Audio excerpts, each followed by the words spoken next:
Welcome everyone. It is Monday, November 20th at 6 p.m. Welcome to the regular council session of the Municipality of Strathroy-Caradoc. The Municipality of Strathroy-Caradoc acknowledges that it is located on Treaty 21 territory. We are thankful to the generations of people who have taken care of this land, including the Chippewas of the Thames First Nation, the Munsee Delaware First Nation, and the United Nation of the Thames. If everyone indulges me for a minute. I know I speak for not just this council, but all citizens of our community when I say that we value and appreciate all the work and sacrifice made by our first responders, fire, police, and paramedic. Last week, we lost a member of that family. This community mourns the loss of London Fire Department Captain Chris Brunick. Captain Brunick's tragic passing from cancer has been classified as a line of duty death. Chris was a longtime resident of Mount Bridges. He and his family are fixtures in not just Mount Bridges, but the entirety of Strathroy-Caradoc. In June, Chris stood right here in this chamber and spoke eloquently about the dangers of occupational related cancer. Even at the last, he was giving back to the community. On behalf of Strathroy-Caradoc, I want to express our deepest condolences to Chris's family. As the firefighter's prayer says, please bless with your protecting hands my children and my wife. Do the roll call. Looks like everyone's here. Motion that the November 20th, 2023 regular council meeting agenda be approved as circulated. So I'll bring the motion. Councillor Kennis. Second by Deputy Mayor McGuire. All in favor? Carried. Are there any declaration of pecuniary interest? Seeing none. Our first presentation tonight is from the Chippewa of the Thames First Nation. And I believe Chief Muskokoman, you'll be making that presentation. Chief Muskokoman will speaking on present to speak to the establishment of a discussion table for developing First Nation-led solutions to the federal additions to reserve policy.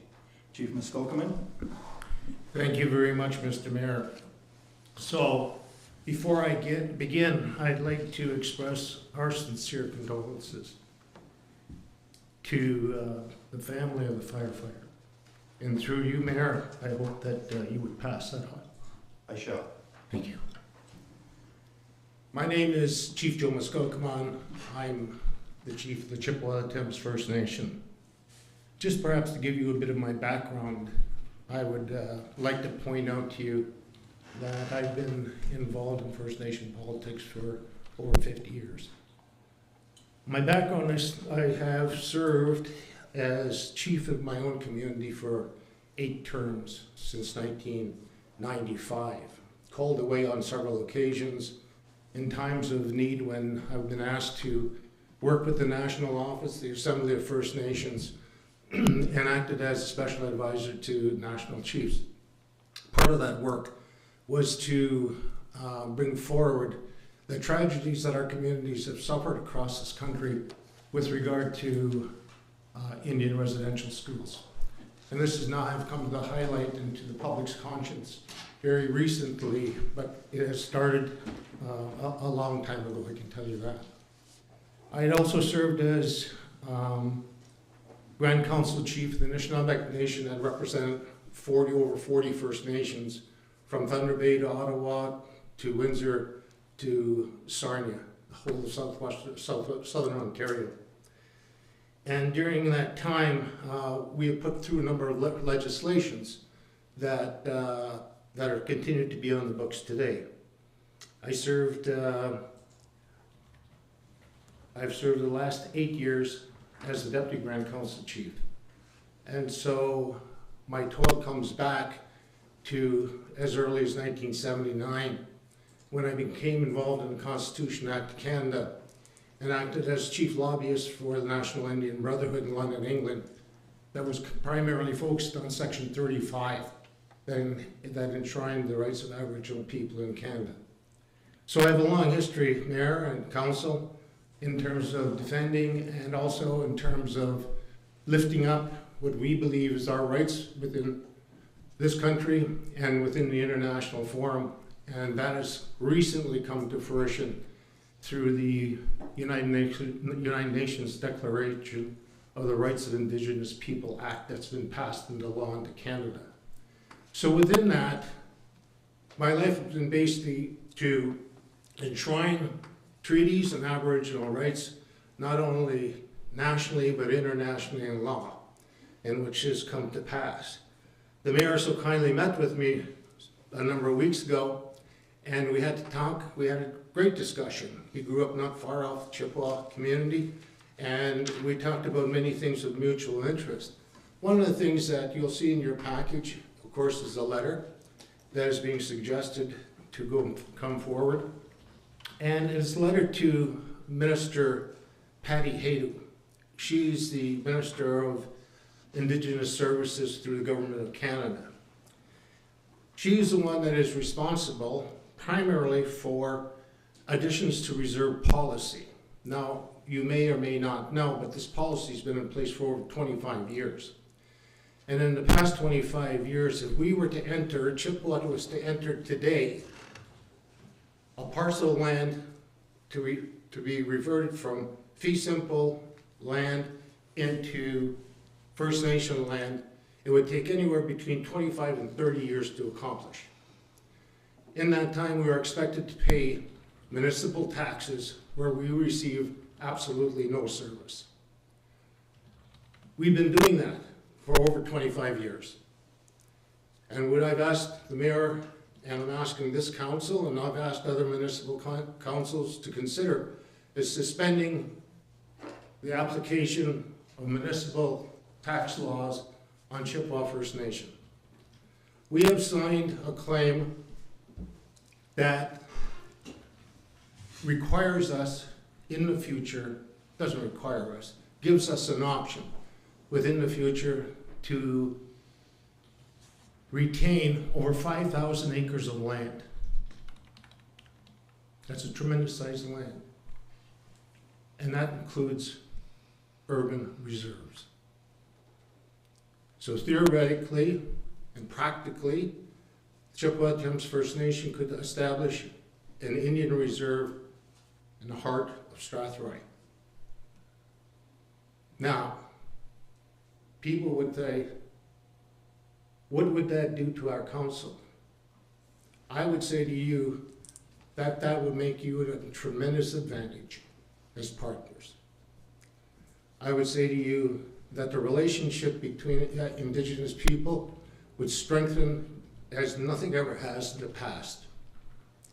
I would say to you that this is the beginning of a new treaty relationship that we would have, and one that we represent ourselves and no one else.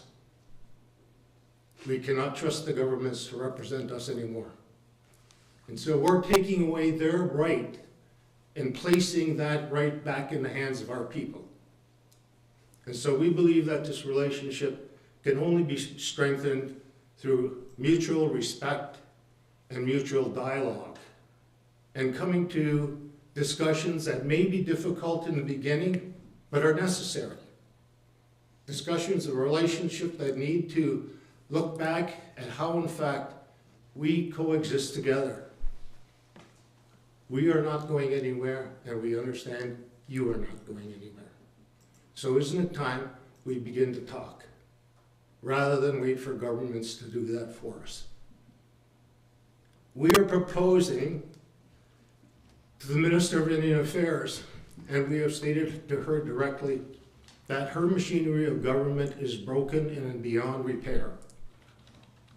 We are not going to participate in a dialogue with the federal government to fix a piece of equipment that is 25 years too late, too old, too broken, too rundown, and with absolutely no horizon of change. There is no timeline.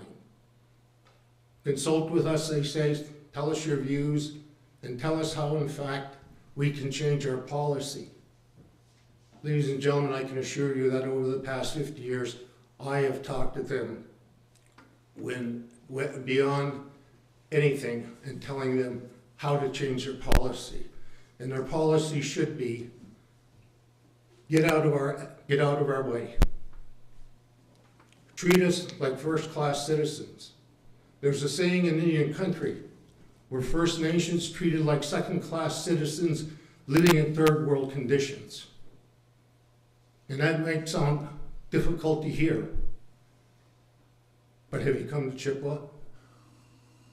Have you seen the living conditions?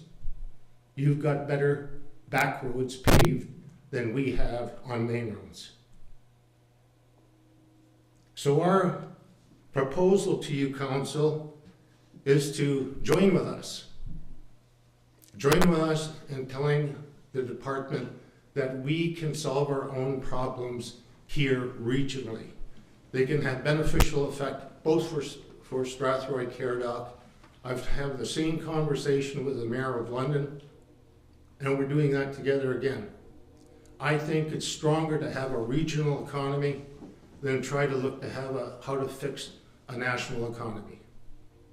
There are great things that are happening within our district here, within our region, within a stone's throw of each other, but yet we fail to talk. I think it's time that we break the silence. I think it's time that we join together collectively, and I think it's time that we work collectively. Mayor, I thank you for your opportunity to speak to you. Yeah, thank you, Chief, and yes, I did grow up not far away, and I should mention that we found out your father knew my grandfather, so I know your father visited our farm a few times to have coffee with my grandfather, so. But before we bring anything to a motion, any council members have any questions of the chief? Okay. Seeing none, there are two, sorry, I apologize, Councilor Derbyshire. I guess through you to Chief Muskokaman. Thanks for coming. Thanks for speaking to us. I guess I would just ask for clarification. When you talk about buying land, say in the core of Strathroy-Caradoc, you want that to then become like reservation lands where it's tax-free and doesn't apply to any of the municipal rules and law. It would then apply to the rules and laws of the First Nation. Is that what I'm to understand? What I'm saying is that the tax law be exempt. We will work out the relationship from there on. Let's put for an example, we want to develop a piece of land for residential purposes. We're not going to go through all of the federal provincial laws that are required. We have our own laws that are recognized by the federal government. We will follow those laws, and we will work the application of those in relationship to the municipality. If we want to connect to water lines, we will work whatever that agreement has to be. We'll work that through locally, and we will come to that agreement locally and notify those respective governments that our relationship is bound by the treaty in which we live. And that treaty will dictate our relationship in which we live. It's not going to be dictated any longer out of Ottawa. Any other questions? Okay. Seeing none, we have two motions in front of us.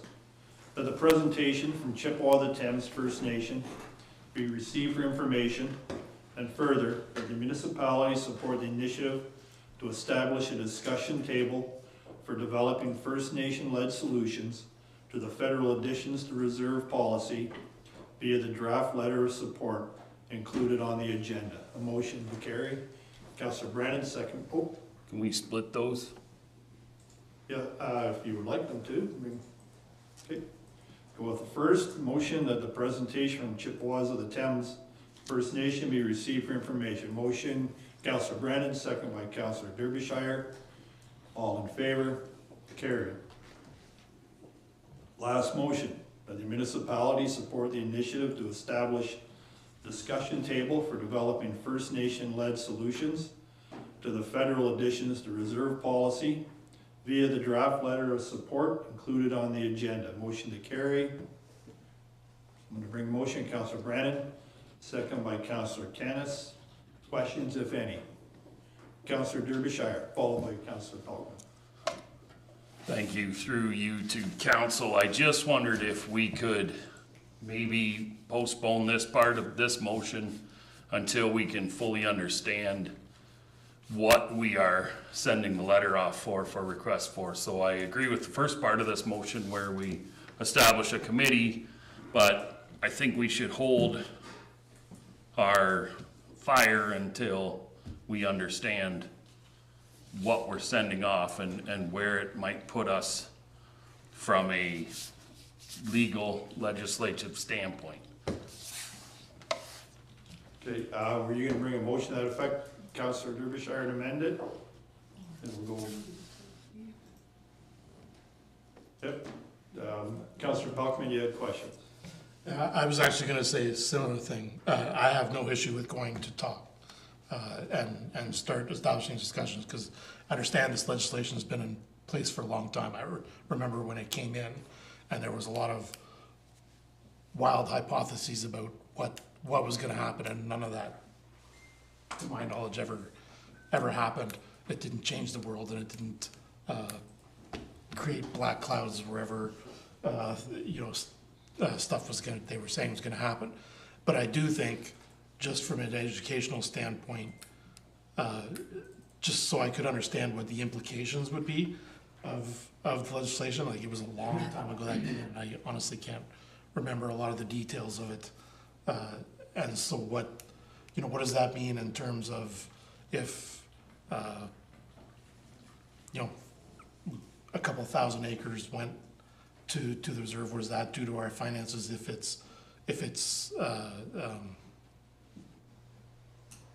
connected to the existing reserve versus what happens if it's not? Does it make a difference? What if, I don't know what the implications are, and I think I'd like to understand them before we have a sit down and talk.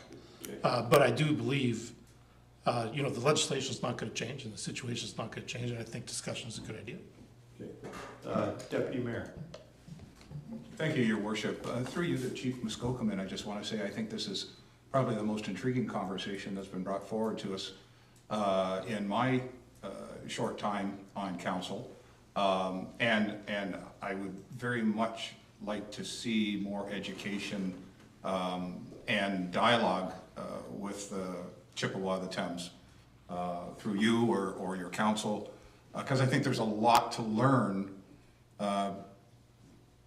before I'm comfortable taking a stance. So with that in mind, I guess I'm supporting the other councillors that have spoke. With that in mind, I would be motioning to defer this until such time as the preparation of a staff report and potentially some sort of a training or more information can come back to us. That's fine. And I can't give you a date for that, so Okay. just leave it. And that's fine, Deputy Mayor. I should tell you, did our research on the motion to defer. According to the policy, there is a hierarchy. We have to have a vote on the original motion first. It's We can discuss that. it's actually, we based on last time, did the research, and it's, if you read it, says, just for education for the group. Please. When a motion is under debate, no other motion may be considered except for the following motions to be considered in the listed order of priority. So the first one is to adjourn, to recess, to table an item, to put the question to a vote or call the vote, or E, to defer or to refer. It's in the policy. Yeah, so. You can call for the vote if it gets defeated, then we can, If calling the vote on this motion negates the whole purpose of having a motion to defer. So I don't believe that the interpretation of that section is correct at all. not to debate it, it's actually Yeah. listed in black and white. I think the reading of, I will just say for the record, I believe the reading of that is incorrect. So I would suggest that it gets sent off to legal and legislative. Yep, that's fine, because I just want to let you know, it says that in But black and white. that would negate, all of those motions would then be negated, so. Yeah, I just, Say, that's what it says in black and white. And I think it's being read improperly. to be considered in the listed order of priority, that's pretty clear, Deputy Mayor. So in those, the order of the stuff that you said, yes, Right. but the original, it says that only these motions can be put on the floor. So the motion to defer can be put on the floor when there's already a motion on the floor. There is a motion on the floor, it's properly seconded, right? There's a So motion. there- We so gotta deal with this that motion. No, that's not what that says. Yes, it does. No, it says that the motion to defer can come, Pardon me? the motion to defer. Say, can we end this discussion, because it's not the appropriate place for No, discussion? we will have that one later time, but we did look it up. I do have a question, though. Yes, I don't want to vote down a motion. I don't like the optics of voting against the Yep. motion that's on the floor. And so I was wondering if maybe the people that made the motion could withdraw it, so we don't have to vote against it. I really don't want to do that. nope, that's fine. And as the original mover, the reason I was signaling you was to simplify the process. I'm willing to withdraw the motion, not because I'm opposed to it, but just to clear the pathway towards Yep. what might be another motion that might get us out of this Yep. discussion. Fine. I Who's, would be fine with that as well. okay, so we can bring a new motion. Well, then I'll just let my motion stand as a motion. Sorry, it was Councillor Kennis who, you seconded the motion. that's Yep, fine. yep. So if I can just let my motion stand as a motion as opposed to the motion to defer. So I had a motion that we receive more information Yep, that's and bring fine. this back at a Okay. later time. Yeah, someone's a second. Councillor Kennis, all in favor? Carried. Thank you, Chief. Now move to the next delegation, which is Nexus Renewables. I believe Keith is here for that presentation. Delegation seeking municipal support for the repowerment of an energy storage facility located at 131 English Street, Strathroy. You may want to turn the microphone on there too, Keith. Thank you. Thank you, Mayor, for having us over here. Thank you, council. Thank you, staff, as well, for hearing our presentation. Yes, my name's Keith Sandor. I'm representing Nexus Renewables. We're a renewable energy developer, and we intend on repowering an existing energy storage facility that's located on English Street here in Strathroy, in support of the province's recent needs for generation. I'm going to be presenting to you a little bit of background on Nexus Renewables, a little bit of background on the province as to why the province needs new generation, why this project, the existing Strathroy battery project, is a good candidate for the provincial need, and then lastly, what steps we're taking in order to repower this project and also participate in the upcoming procurement. I had shared a short presentation in the materials. I'm not sure if we can put it up on screen. If not, I'm happy to walk through. It's intended just to be a crutch anyways. But a little background on us. We're a Canadian-based renewable developer. We started out in 2020. We're a team of about 9 professionals. We're based in Toronto. Most of our business has been historically in the United States, even though we're based in Canada. It's just largely a result of policy in the United States. We've been developing and building solar projects in New York, Illinois, and energy storage projects in California and Texas. More recently, we've circled back to Ontario with the province's new need for generation. And in terms of what we do as a business, first and foremost, we originate sites. And that is, our team looks to identify areas or pockets within local communities where storage or solar makes sense. This project in particular is one of those that fits that bill.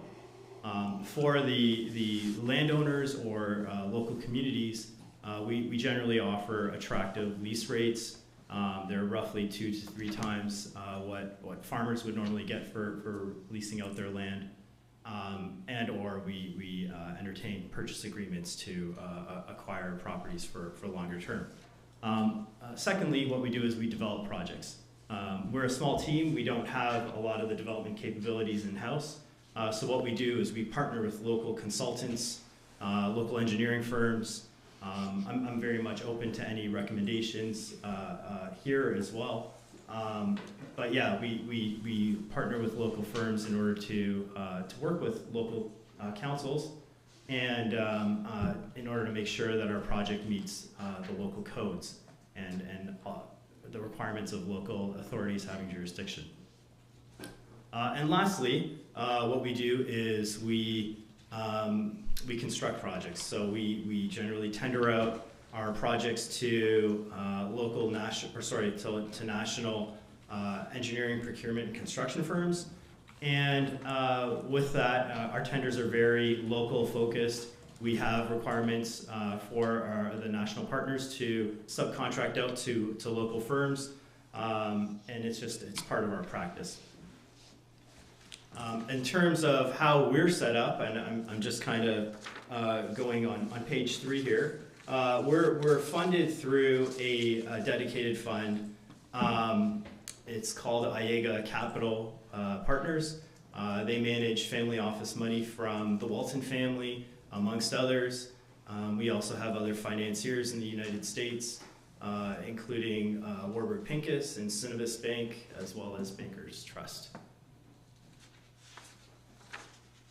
And if we can just go to the next page, the reason why I'm here is after about a decade or so, or even more, maybe 2 decades, the province has been really in a surplus of electricity generation. Electricity costs, as you know, have risen as a result of oversupply.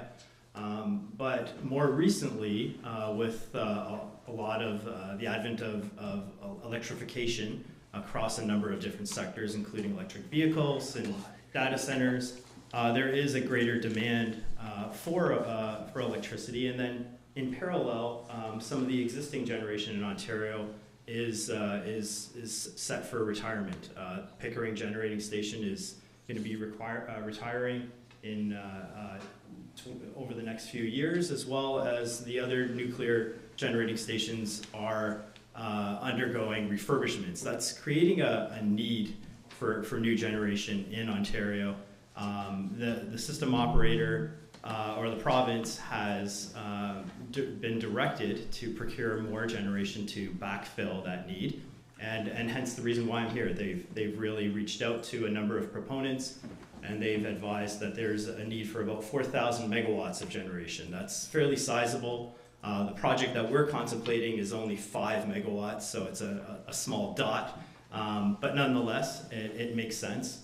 And it kind of brings us to the next slide, really, as to why our solution makes sense. It's an existing facility. It was built as a result of a pilot program back in 2014 when the province was really looking for different technologies at the time to help. Really, it's an innovation program. The battery system on English Street, it only really provides 15 minutes of energy storage. It's not necessarily the greatest fit right now. We're looking at, when we're repowering it, we're going to be increasing the duration of that to 4 hours. And we believe it's a strong candidate given that it's already interconnected into the grid. It's a smaller scale project. It allows us to build the project at a much faster pace than some of the other projects that are out there. And we believe it's a great fit for the province and for the community. In terms of what we're going to be doing, we've laid out a very high level project schedule in terms of what the next steps are. The province is running a procurement for the new generation. Their responses are due mid-December, and after that, within the next few months, they're going to be announcing who the winners are. And then following that, anybody who has been selected, they would be really starting some of the development activities, which is reaching out to the local utilities just to make sure that the interconnection, if you don't have one, how long it's going to take, understanding the cost. For us, for our project, it's because it's already an existing project, that won't be a necessary task. But we will be going through the normal permitting process with yourselves as well to make sure that we adhere to all of the local bylaws when we're building and requesting all of the permits that are required for building the project. Following that, we'll commence our construction, which we expect to be completed well in advance of the time frame that the province is requiring these projects to be operational. At this time, and which leads us to the next slide, we're really requesting for some support in advance of our submission to this procurement. The support will really help the project in a long way. It provides us with some points as well, and the points is effectively one portion of how the province evaluates projects. And yeah, we're here in front of you to really request for your support and seek any questions that you may have in advance. And also, we're just to really start the dialogue. I think that's the most important piece for us. Okay. Thank you, Keith. Any questions from any members of council? Councillor Wilsey. Through the chair to the presenter, when this system is upgraded, assuming everything gets approved, is there going to be any noticeable change to the people around it, or is it just going to be bigger, newer batteries in the same footprint? Will the power lines or anything need to be upgraded to connect back to the grid? Just what kind of changes will we see, and what kind of work will be done at this site if this is approved? Yeah, so that's a really good question. The battery will most likely utilize the existing footprint, so the amount of disruption is going to be negligible. I'd say the one piece is that we're going to be removing the existing batteries and recycling those batteries, just because they've effectively reached their end of life. But beyond that, there is going to be very little disruption or change. We will be going through the typical permitting, which involves environmental screening, screening not just of the lands, but also the inverters make noise. We want to make sure that the sensors are it's just in compliance with what the province really requires, and also the local laws. Any other questions? Councillor Cass. Just for some clarification on this, about a year ago, we had a presentation from a group that was looking at a 50-acre farm outside of Melbourne to put battery units or storage on that. And my understanding that they were tied to this property as well. And now, to me, it looks like a different name and different companies. And just, I just for clarification, like, at this point, who's the owner of that facility now? And yeah, you've already answered the other councillor's question about increasing or beefing up the system there. But I'm just trying to understand ownership and is this farm in the Melbourne area still in the picture as well? Yeah. So Keith, yes. Pardon? Yes, go ahead. Yeah. So this project in particular was not developed by us. We acquired this project more recently. We are working with the original developer as well. The company's called Enerstore, and we are working with them to help shepherd this project along. But in terms of any expansion beyond the existing footprint, that's not something that we're involved with. We have run a pre-screening, or it's called a pre-deliverability test with the province. The province has really earmarked a maximum of 5 megawatts, which is almost effectively the exact same size of the project that's already there. So we're simply just repowering the existing project. We're not, we haven't received any authorization to expand it beyond its current capacity. Any other questions? We'll go with Deputy Mayor, then Councillor Pammer, then Councillor Pell. Excuse me, thank you. Through you, your worship, what is 5 megawatts of power? If you could relate that back to, so Strathroy loses power on the grid. What does this project do to support the municipality when we lose that? Yeah, no, that's a really good question. That's actually the core essence behind this battery. Without having a battery such as this, the province will have to rely on forced blackouts, brownouts. It's just something that's taken place in some of the U.S. states where we currently develop projects in California, where they just haven't been able to build batteries fast enough to meet the provincial needs. So in this case, yeah, the 5 megawatts, what the province would do is really, if there is an outage or if there's a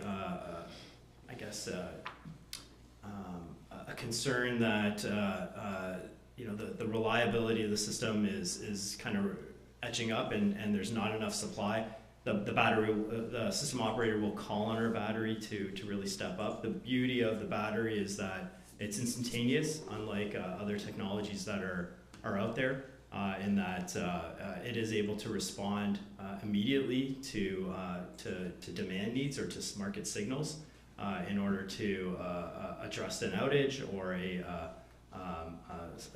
local service interruption that you would otherwise be, or the town would otherwise be exposed to. But it's a combination of us and the province. The province would send us the signal, advising us that, hey, look, there's an interruption occurring over here.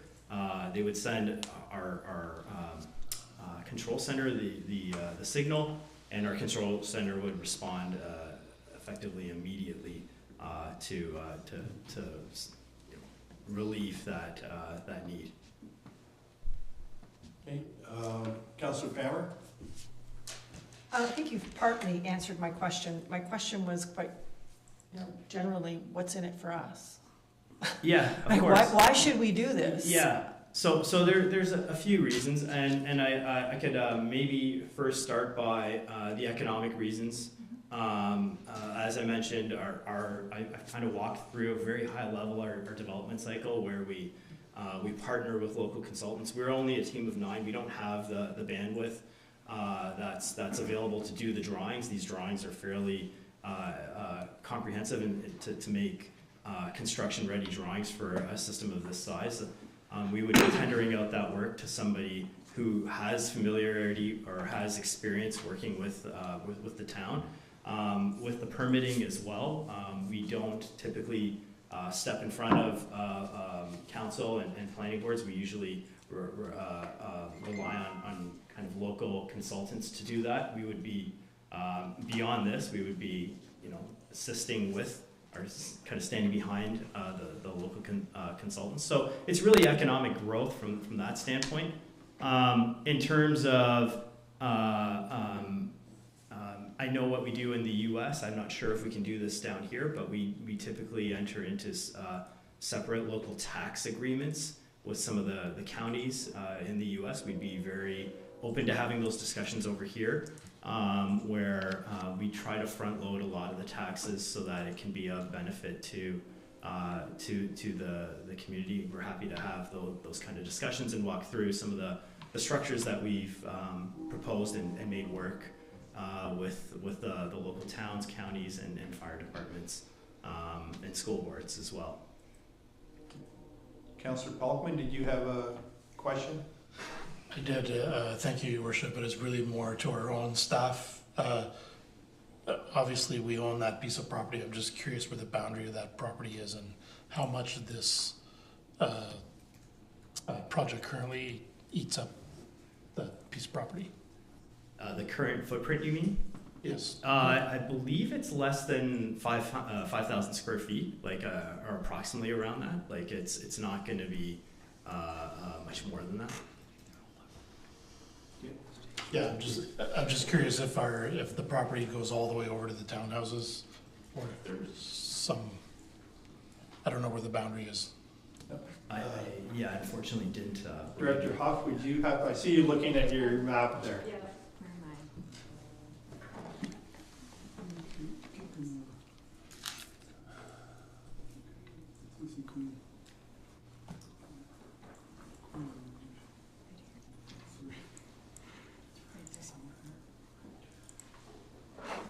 No, it is. I can get the answer after. Yeah, we need the answer. Do you have it, Director Huff? I do, sorry. So, the subject lands, it's owned by Integris, and it's got about 330 feet of frontage, about just less than an acre in total. So it doesn't go all the way to the towns further. There's actually a piece of land that we own between the Integris property and the townhouse property. And further, as part of our like the next steps, one of the next steps is actually reaching out directly to the neighbors. We're going to be sending emails, mail out letters, and we're also going to be holding a virtual, call it a town hall, in order to just walk through our project, make sure all parties or all vested stakeholders are informed of what we're doing. We're going to be releasing that within the next day or two and holding that presentation most likely first or second week of December. Okay. You had one, Councillor Palmer? Yes. Yeah, just a follow-up. So could you confirm that, did you just say that Integris owns the land, Jen? We don't own it? We actually are the owners of the land. Okay. Yeah. Okay. Or sorry, my apologies. Integris does own the land. Right. Sorry about Okay, that. Yeah, thank you. I'm mixing up my project. Sorry about that. Deputy Mayor, and then we're gonna, Yeah, so when this signal comes down from the province, when this energy is released, it could end up anywhere. It could power into Mount Bridges, it could power into London, it could power, is that my understanding? That's 100% correct. So there's a global need sometimes it can service, and then there's also a local need that it can service. Depending on, we just don't have the visibility into that level of detail of the grid. But yes, that is the reason. That's why when we ran through we called it a deliverability test, the province came back, or the system operator came back and said, yes, this is there's no conditions in terms of deliverability. This is a project that the province wants, the system operator wants in this location. okay, thank you. Before we begin with any further voting, there is I'll apologize to council. There is a possibility that probably interpreted the motion to defer incorrectly, so I'm gonna refer to interpretation of the bylaws where the chair, which would be me, could make a ruling. So I think for purposes of this evening, until we get further clarification, we will go with that you can defer. If we read the interpretation, to put the question to a vote or call for the vote, to me means that it's a council member calling for the vote. So I believe, Deputy Mayor, you were correct, but we'll go with that tonight and we'll get further clarification. I appreciate that. And I Thank you, Your apologize Worship. for that. No, that's fine. So now we have two motions in front of us. We'll go with the first one, that the presentation from Nexus Renewables be received for information. Motion to receive, Councillor Caddis, second by Councillor Pelkman. All in favor? Carried. The next two motions are that the municipality support the Strathroy BESS project proposed for 131 English Street, and further that the municipality complete the prescribed form. Motion to carry, Deputy Mayor McGuire, second by Councillor Canis. Any questions? Councillor Derbyshire. Oh, I'd like to see, You sorry, can mic on. Thank sorry. you. I'd just like to see what the financial benefit is to us. Just simply financial. What are they paying taxes? What's this extra bonus that they're gonna give, and this, that, and the other thing? That would have been nice to see on this kind of information package, just so that, we can make kind of more of a, yeah, it's in our best interest, or, no, it's maybe we don't wanna have that.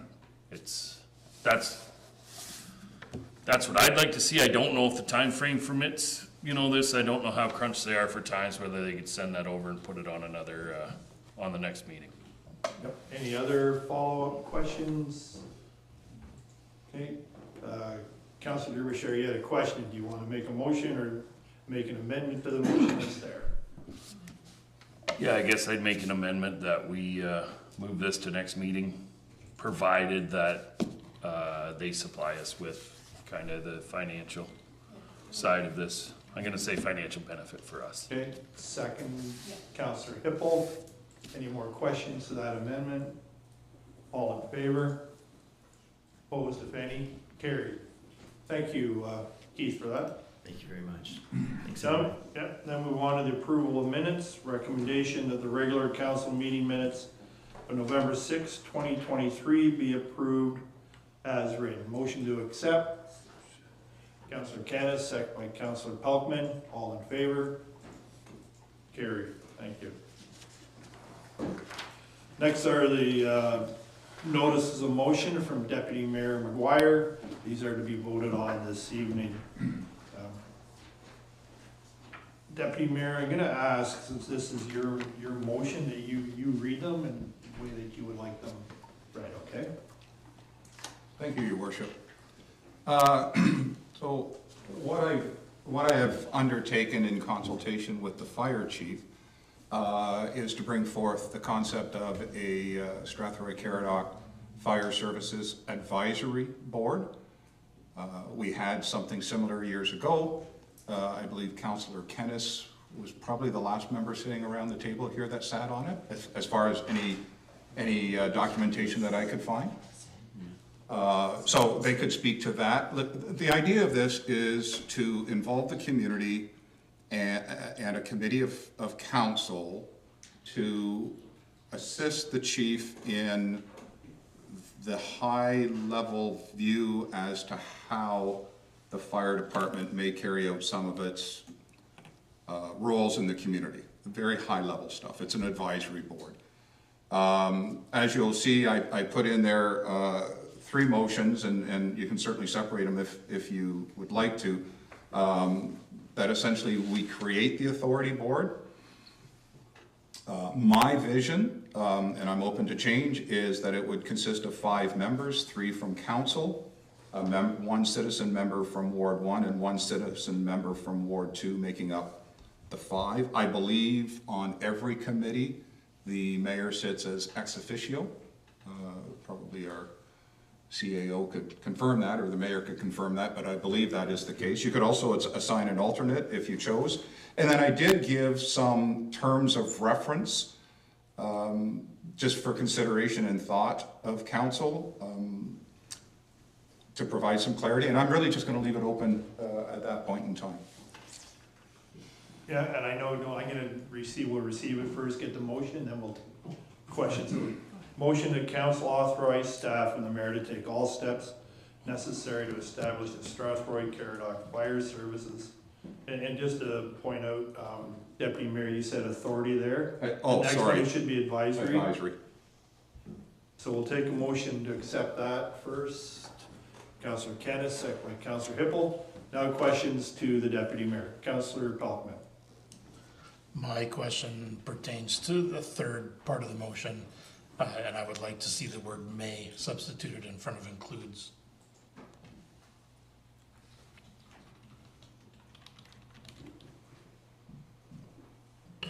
Which, in the third motion or in that first motion? In the third motion. But it's not limited to the, whereabouts are you gonna put the word may? That the Strathroy-Caradoc Fire Services Advisory Board, which may include but is not limited to the following. Otherwise, we're stuck to that wording at a later point in time, and I just think since we're developing it, I think it should be open to change. Okay, so I think, first, we should have the debate, and we're not going to authorize staff to establish the fire board first, so that's the motion that is on the floor. So any other, Councillor Hippel? Just a quick comment. I mean, I've never sat on, obviously I wasn't on council when they had this advisory board at the time, but I think it's a really good thing. I think as we grow, as a municipality grows, Obviously, we're getting more firefighters, and I think with all of the things on the table that we have coming up with the fire department, I think this is a phenomenal idea because it just brings better conversation, better, it makes us more aware, and honestly, it just keeps everybody safer. I mean, I don't know if that sounds weird, but that's kind of how I feel. Any other questions, comments? Councillor Derbyshire, then Councillor Kennis. I just want to know, I guess where I'm struggling is exactly what it's going to serve. If it has no authority and is not able to kind of do anything, it's just more to bounce ideas off of. Is that what I understand? And it's not a board that's going to come to council. It's just for the chief. And then the chief will still bring his ideas to council. So I understand then council can say to the board, go back and discuss this, but if the ideas aren't brought forward to council, we can't send the board back to do anything. And if the board knows about it, but nobody else does, like it just, I don't understand the process of how this is gonna work. So I'm gonna just say I'm confused with the whole thing as a whole. I understand the police services board and how it kind of operates separately on its own, and I don't even know how much kind of thing the board has there, whether they just kind of say people are thinking this and this is how it goes.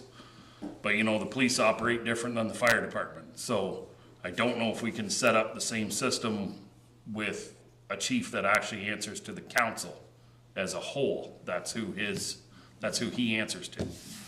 So. Yes, go ahead, and then I will chime in. I can maybe help a little bit. Thank you. So this is not anything like the Police Services Board. Functions by legislation of the province. So they are a board with authority from the province. Completely different animal than this. This is an advisory board. This is the concept of giving the chief the ability to speak to a board to help generate those high-level administrative, that might not be the right word, but those high-level community-type projects that he's working on to see, get some input from his board as far as what he would like to see. I have tried to take a look at the terms of reference so as not to step on the legislative authority of the chief. Because the chief reports, my understanding is from the chief, through the Fire Act, and I don't know the proper name for it, but that the chief reports to council inside of that act. So I'm not trying to step on that. Certainly this board would, if council says they want to see the minutes, then the minutes would come to the board. If they wanted the board to bring recommendations forward, then this council can stipulate that, and we or the board could move recommendations up. If council did not want that to occur, you can set your terms of reference, or we keep saying you as if I'm not included in this. We can set the terms of reference to be what it is, but there's a lot going on, and this is to give the chief more time with a committee or a board than he will ever be able to get in front of council, unless we're holding special meetings just to deal with fire issues, because there's a lot going on at the highest levels. So this is a way of establishing a committee and having the committee provide some insight and help guide that back up to this group. I'll leave it there. Okay. Councillor Pelkman. Yes, thank you, Your Worship. So, council has two other advisory boards, at least that I can think of off the top of my head. One, which is the Museum Advisory Committee, and CDAC, which is also an advisory committee. And the point of the advisory committee is to do just that, to advise. So if we as a council appoint citizens that we trust and respect to do research and provide opinions, so that when we get suggestions from the advisory committee that it's not based solely just on the chief's opinion, that it's got some community support behind it, and that it's been somewhat vetted and had input from community members. So it's a broader scope than one particular person saying, I want this. You know, it then provides the service with the opportunity to say, we believe the community needs this, and the community people that we've interacted with have agreed with us. So there's certainly, I understand the point behind it. It seems to me that when it was dissolved, I believe that there was some frustration with the advisory board because the legislation was changing so fast, and they didn't know what their role was anymore. Was kind of what my recollection is. But you know, now there's discussions in the fire service that I think have real pertinence that members of the community can have input on, and then it doesn't become one person's opinion. We'll go with Councillor Kennis and Councillor Brennan. Since it was asked earlier, I did serve on the fire board back in the previous century. And it proved to be a good, it's, Councillor Pelkman mentioned, similar to CDAC in that the members, there were community members, as I recall, the chair had a fair bit of fire background as well, so he was quite knowledgeable in the whole practices of firefighting and all that kind of stuff.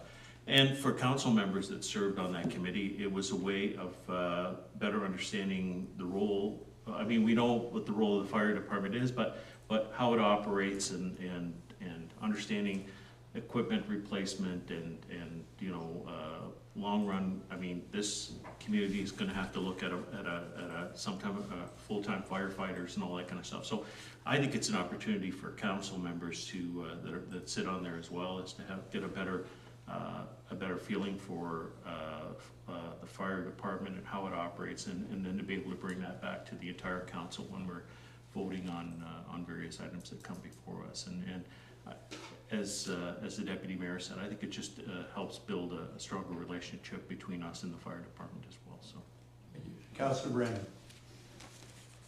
Yeah, I think it was in the last century. No, I wasn't. It was in the 2000s, but I was going to say I myself at one time was on the fire board with Chief Gibson when I was a young councillor, and it gave me an opportunity to learn an awful lot about that particular aspect of municipal governance and that area of service provided by our volunteers in the community.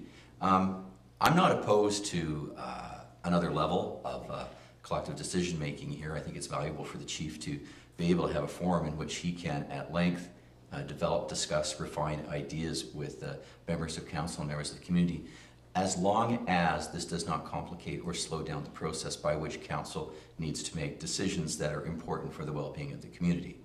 So to the extent that it will allow the chief to come to council, and he would still report to council, with a well-rounded decision that represents the decision or the representations of a board of people, I think it allows him to speak with an additional level of gravitas, in that he's going to say, look, I just didn't pull this out of the thin air. This has come out of a bunch of meetings that we've had, and we've gone through a process, and here's what's being recommended to council. I have no problem with that. I just want to make sure that this doesn't slow down or complicate any of the decisions that council needs to make over the next 3 or 4 years. Because in a worst case scenario, you have a council not agreeing with the advice of a fire board. And that could happen. And then where are we? So I just want to make sure that we have a process whereby this expedites and helps the process of making difficult decisions, rather than complicate and politicize them. Thank you. Councillor Wilsey. I've been listening to all this, and I'm still trying to wrap my head. Like, I realize it's an advisory board. I still don't see what the goal is of it. I realize it's to talk to different people, but the whole goal of what the board does is kind of lost on me. One thing that I see coming out is we just passed motions not too many months ago to get rid of just specific councilors being involved in specific decisions for departments, whether it's was it fire, engineering, planning. We got rid of all of those heads just a few months ago. With so many things going on in fire, I would propose that instead of doing a board with just a few councilors and community members, that maybe we have special meetings of council where we can open that up to the community, and maybe we do it like we're doing with the budget meetings and do special meetings that are led by the fire department so that we can educate all of council. If we're only going to educate 2 or 3 council members and there's 9 of us here and more than half of us are new, we're still leaving out at least half of the new councilors. And I think if we need to make good decisions, we need to be fully educated. And I think the best way to do that is by educating all of council, not just a subset. And I think that would be more in line with what our previous goals were, where we eliminated the heads of departments just a little while ago. Okay. Any other comments? Councilor Derbyshire. I just have kind of one more at the end of it, that the fire chief can come to council every meeting and put 2 or 3 things on the table. It's not like we said you can't come here, you're not allowed to bring anything. So I don't know why he can't report to council like any other head of a department would. You know, if there are things that we should be seeing and need to see, then bring it to us as a whole. Let the council help you as a whole. One more, we'll go to Councilor Pelkman. Just as a rebuttal to that, I believe the fire chief is the only department head that doesn't have some kind of committee to support them. Not sure I can think What does of. engineering have? Yeah, There's- Engineering doesn't either. no, there's none. Okay. And we can get rid of CDAC and the other one too. Yeah, okay. Like, Any other comments, questions, concerns? Okay, we'll have a vote. Council authorize staff and the mayor to take all necessary steps to establish the Strathroy-Caradoc Fire Services Advisory Board. First on that one, all in favor? Opposed, if any?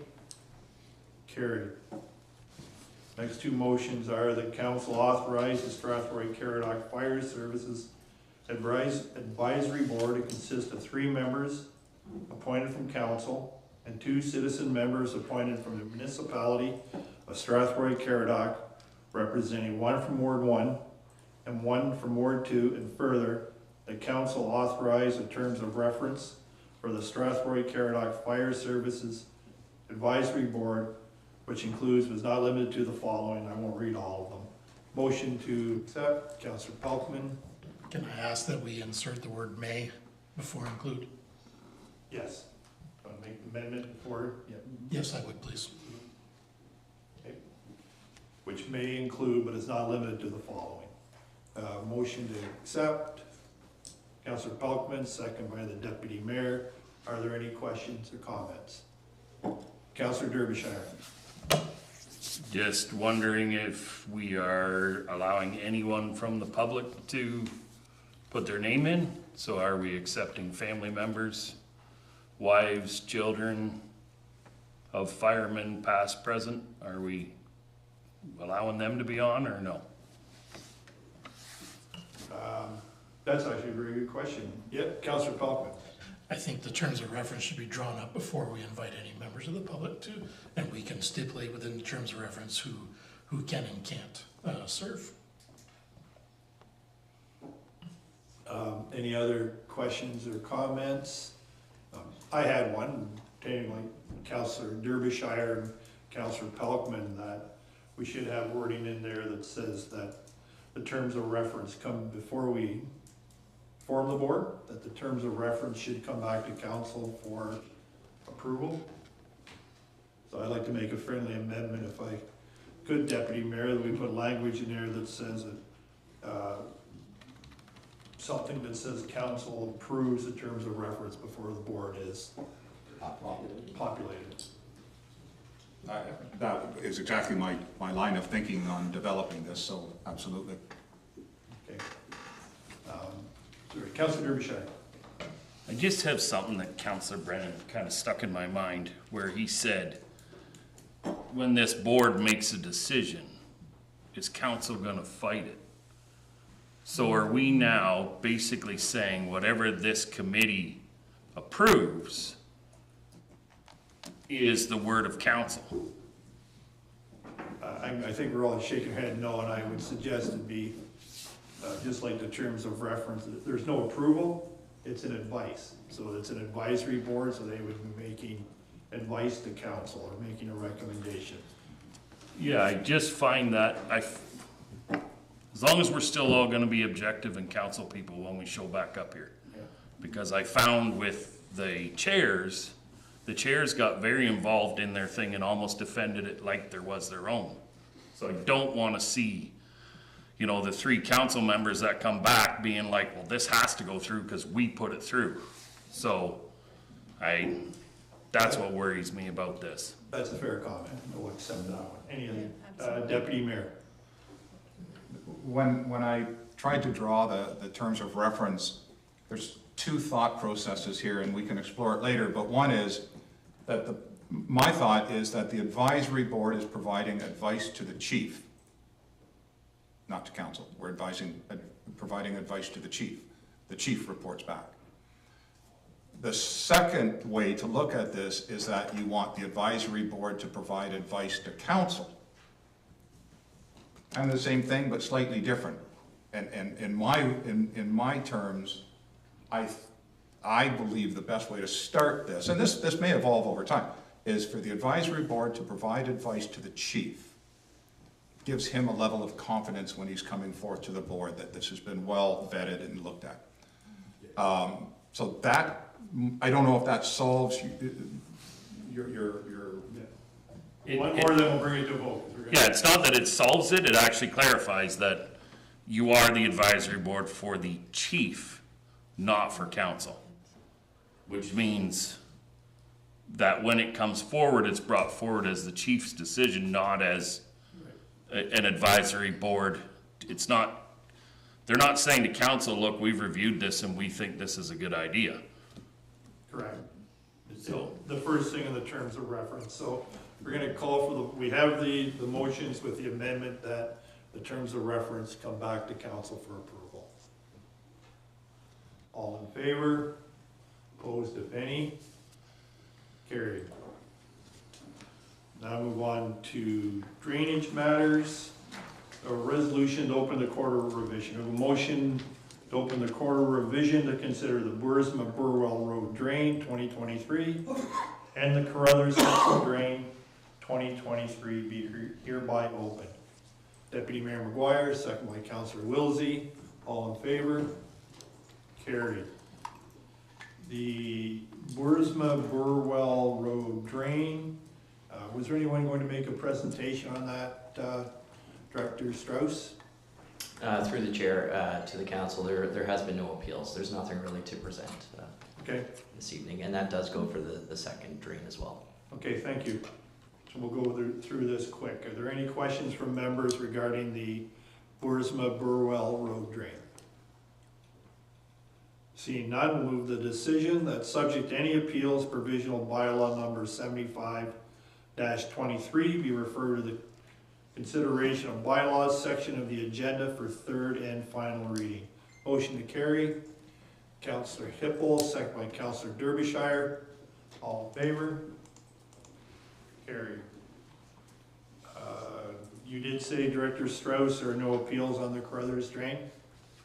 Okay, are there any questions from members on the drain? Seeing none, we'll move to the motion that subject to any appeals, provisional bylaw number 73-23 be referred to the consideration of bylaws section of the agenda for third and final reading. Someone to bring the motion. Councillor Caddis, second by Councillor Derbyshire. All in favor? Carried. Motion to close the quarter revision. Councillor Wilsey, second by Deputy Mayor McGuire. All in favor? Carried. Next are communications. Receive the communications first. Motion to receive the communications. Councillor Caddis, need a seconder. Councillor Wilsey. Did anyone wish to speak to or pull any of the communications? Councillor Derbyshire. Thank you. Can I pull 8-1? Yes, sir. Thank you. I was going to pull that. Councillor Peltman. 8.2. Okay, any others? Okay. Councillor Derbyshire, did you want to speak to 8.1? There is a motion for that. Go ahead and speak to it first. Thank you. Thanks. I see the meeting schedule. I do appreciate it that we are doing it. I was wondering if we know where these are located. Yep. And I think I know where you're going with that. CAO McKibben, do we have a location? I think, won't read Councillor Derbyshire's mind, but I think he's asking if we're going on the road to Mount Bridges or other environs with the meetings. Through your worship to council, yes, we certainly, I know that has been a discussion point in the past. We do have to work out some physical logistics in regards to the technical support that's required for that, but that is something I think that we can overcome to make sure that we have council meetings in other locations than in council chambers. Does that answer okay, Councillor Derbyshire? Yeah, I'd like to kind of see though a time frame put on this so that we can let people know when we're going to be taking this show on the road. You know, I think that would be good for people to know. That way, if they did have questions or were thinking, you know, like we'd like to attend one, they can do so and plan so. Councillor Hippel. Thank you. Along the same lines, the last one we did, and I'm trying to remember 2, 3 years, I can't remember when the last time we were just about, it was before COVID, so almost 4 years ago. So we did do that at the Caradoc Community Center, which I thought was a really good spot for it because it could hold a lot of people. We actually did budget there, which, I mean, I know it's late right now because we're doing budget right now, but that would be something moving forward because we've got this really long list of dates that obviously we don't want to just do one on the road. We want to do more than one. So if we could even near the end of 2024, perhaps look at maybe doing a budget one on the road as well. That's just, I was hoping to do a couple on the road more than just, it would be nice to have more than one for sure. Councillor Derbyshire, would you be open to a friendly amendment that reads, the council approved the proposed 2024 schedule of council meeting dates with the understanding there 1 or 2 council meetings will be held in an alternate location? We put it in writing that way. Yeah, yep. Just hopefully we can kind of, you know, I don't want it to be October before we realize, oh geez, we better jam 2 of these in somewhere. You know, I think it's fair that we should be able to tell people in enough time that, you know, they can kind of plan for it, because we do have some elderlies that might need rides or line it up, or, you know, you don't want it to be, you know, the Wednesday before, hey, magically we're coming to Mount Bridges and you'll wreak havoc for us. You okay with that amendment? Yeah. Yep. Okay. Any other questions, comments? We have a motion in front of us. The council approved the proposed 2024 schedule of council meeting dates with the understanding that there will be alternate locations. We have a motion, all in favor? Carried. It was a friendly amendment. Okay. Who wants to accept? Councillor Hippel, second by Councillor Wilsey. 8.2, Councillor Pelton. Yes, thank you, Your Worship. I have a question for the director. I noticed that in the bylaw that one of the areas that would be licensed would be the upper stands. And so I'm just wondering, from a liability perspective, would we want to keep the areas of the that would be able to consume alcohol in an area where there's no stairs? Director, a little more. Through the chair to Councillor Pelkman, the Liquor Licensing Act permits the sale of alcohol in tiered seating, which that would be no different than the tiered seating that we allow at the Gemini they have to traverse stairs as well there to get to the stands. Any other questions or comments on 8.2? Councillor Derbyshire.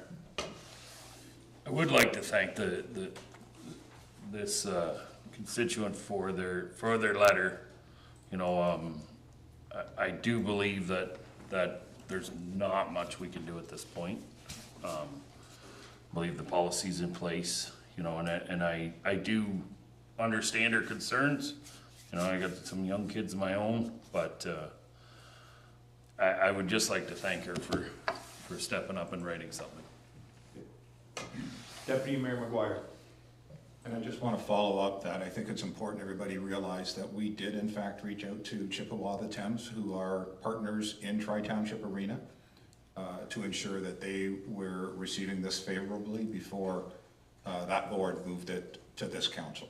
So they have reviewed it, and we're in favor of us bringing it to our council.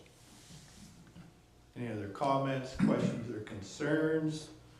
So we did have a motion to receive 8.2, 8.3, and 8.4, correct? So now we just need a vote on to accept them. All in favor? Opposed, if any? Carried. Thank you. Reports from departments, financial services. The first up is section 357, application 21890 Muncie Road. There are two. That report FIN 2023 be received for information, and further, the council approved the application regarding 21890 Muncie Road for processing. Motion to accept. Someone to carry the motion. Councillor Canis, second by Councillor Derbyshire. Director Dakin, did you want to speak to this and any questions? Other than, thank you, Chair, other than this is, again, one of these housekeeping items, you'll see that there's been a slight change also in the assessment increase in the farmland that's attached because of this. But other than that, the total impact to the municipality is a refund of $1,707.67. If there's any questions, I'm happy to answer them. Any questions for the director? Seeing none, we have a second motion. All in favor? Opposed, if any? Carried. Next is loan application to Infrastructure Ontario, fire apparatus pumper tanker. We have a recommendation that council adopts the bylaw to authorize borrowing for the purchase of the fire apparatus pumper tanker, and further, that bylaw 95-23 be referred to the consideration of bylaws for approval. I'm going to bring the motion. Councillor Pelkman, second by Councillor Canis. Director Dakin, did you want to speak to the report? Thank you, Chair. Two things. First, this will replenish the reserve that was used to pay the payment when we made the purchase.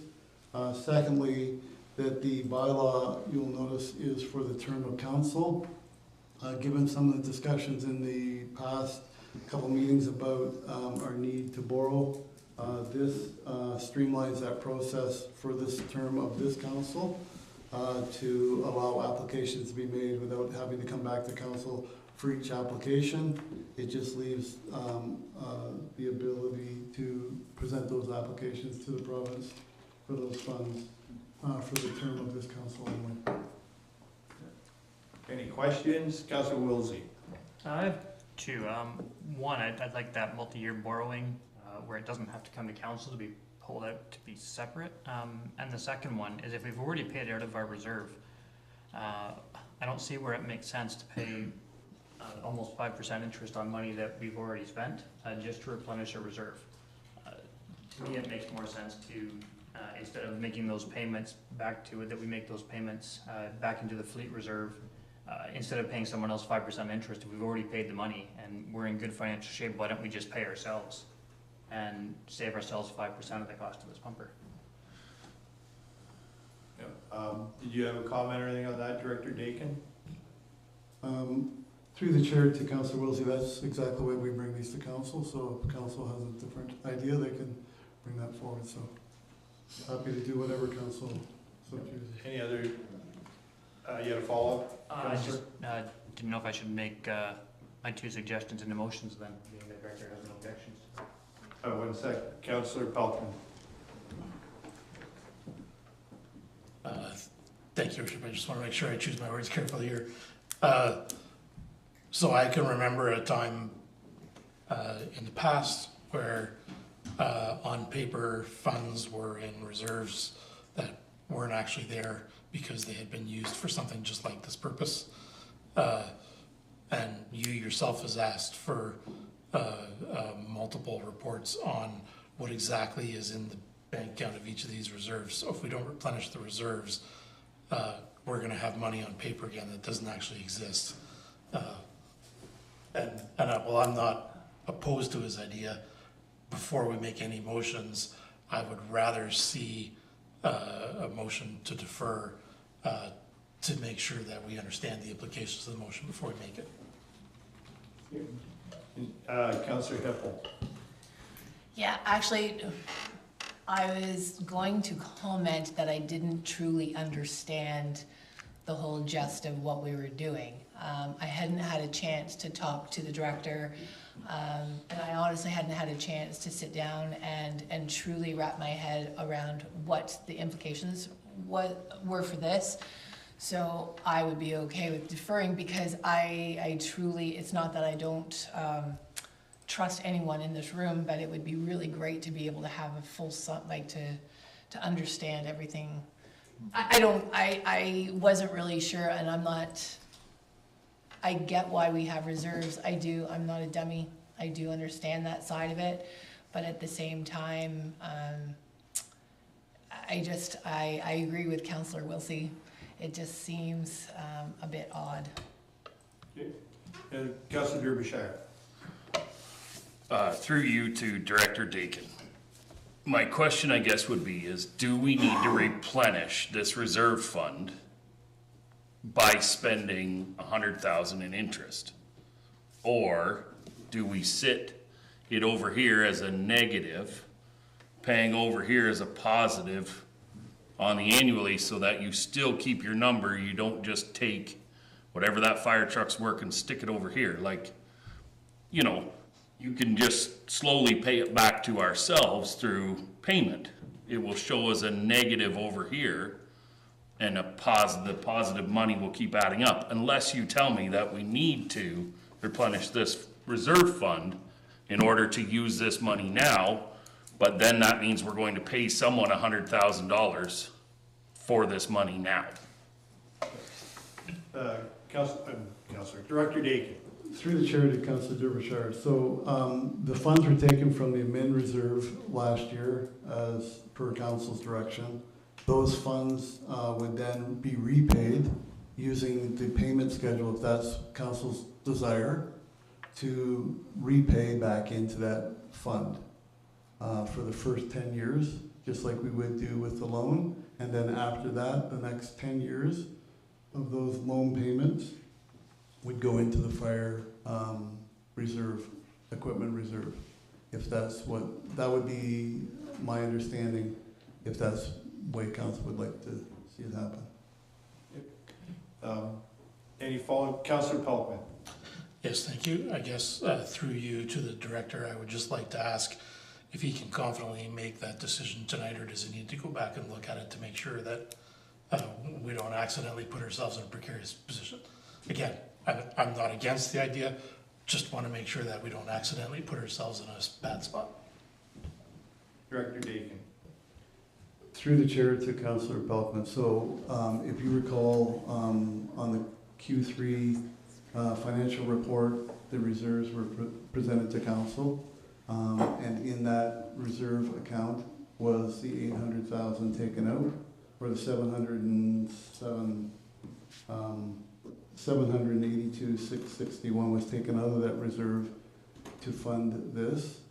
So those funds have been removed from reserve. And what I would recommend, if council so chooses, we could come back with a different payment schedule so we're not paying interest, or if council would prefer to add like the payment schedule that's attached which has the interest attached, we can do it that way as well. So it would be up to council. So what I would recommend is that if we're not moving ahead with the loan, that we bring back a payment schedule to council, that council agrees, because that will affect the budget payments coming out of fire service. Yeah, one more, Councillor Pelkman, and Yes, we'll go thank to you. Councillor Kennis. If I can just maybe make my question more precise. So looking into the looking glass of the future, is the admin reserve fund gonna require those funds before they're paid back? That's, I guess, the question that needs to be asked or answered. Through the chair to Councillor Pelkman. So what I would say is if council so chooses not to refill or backfill that reserve, then the funds that are in that reserve are what's available moving forward. So in my way, in financial terms, that's called an opportunity cost. So we've spent the $782,661 on a fire truck. We don't have that funds available moving forward, but there is funds. The sum total I'm not aware of at this moment. We can bring back that total, but those funds are no longer available then moving forward, but would be repaid back in. We'll go to Councillor Kennis, before I do, that's the term I was gonna use, Director Dakin, was opportunity cost, when I have my chance to speak. Director Dakin, Councillor Kennis. The other guy, yeah. The other guy. Just to comment on this, when we originally, when council originally made the decision to buy these new trucks, we talked about the loan at the same time. So, and probably at that time, this is Infrastructure Ontario, probably the rate was like 2%. And since that time, the rates have, of course, gone up, and so, yeah, we'd be paying 5% today, which is still a pretty cheap rate on a loan these days. And we can do this. Just know that we've got some big projects coming up, I think, and we're going to wind up having to borrow more money in order to accomplish those things, probably at a higher rate of interest than 5%. But whatever council wishes to do now, so be it. Any other comments? One more, Councillor Wilsey. Just to go back to my first comment, there was two parts. One was to talk about the loan, which I feel council has done a great job of. I like the discussion that we just had. The second one was on the multi-year borrowing. Being we've just had the discussion, I would like to move that the multi-year borrowing that was also attached to this, that we remove that from the motion and either don't consider it for a vote or vote it down. With the discussion we've had, I wouldn't want to eliminate this discussion by just having staff have the ability to apply for new loans without coming back to council for us to have this discussion in the future. What was the first part though, Councillor Wilsey? Did you make a motion on the first part to? At first, I did not make a motion. I left it open to Okay. to comment. So I guess I'll make a motion to, and I guess the multi-year borrowing, just for clarification, is that bylaw 9523? Okay. I'm asking. I'm not. For clarification, is the multi-year borrowing bylaw that where it doesn't have to come back? Is that bylaw 9523?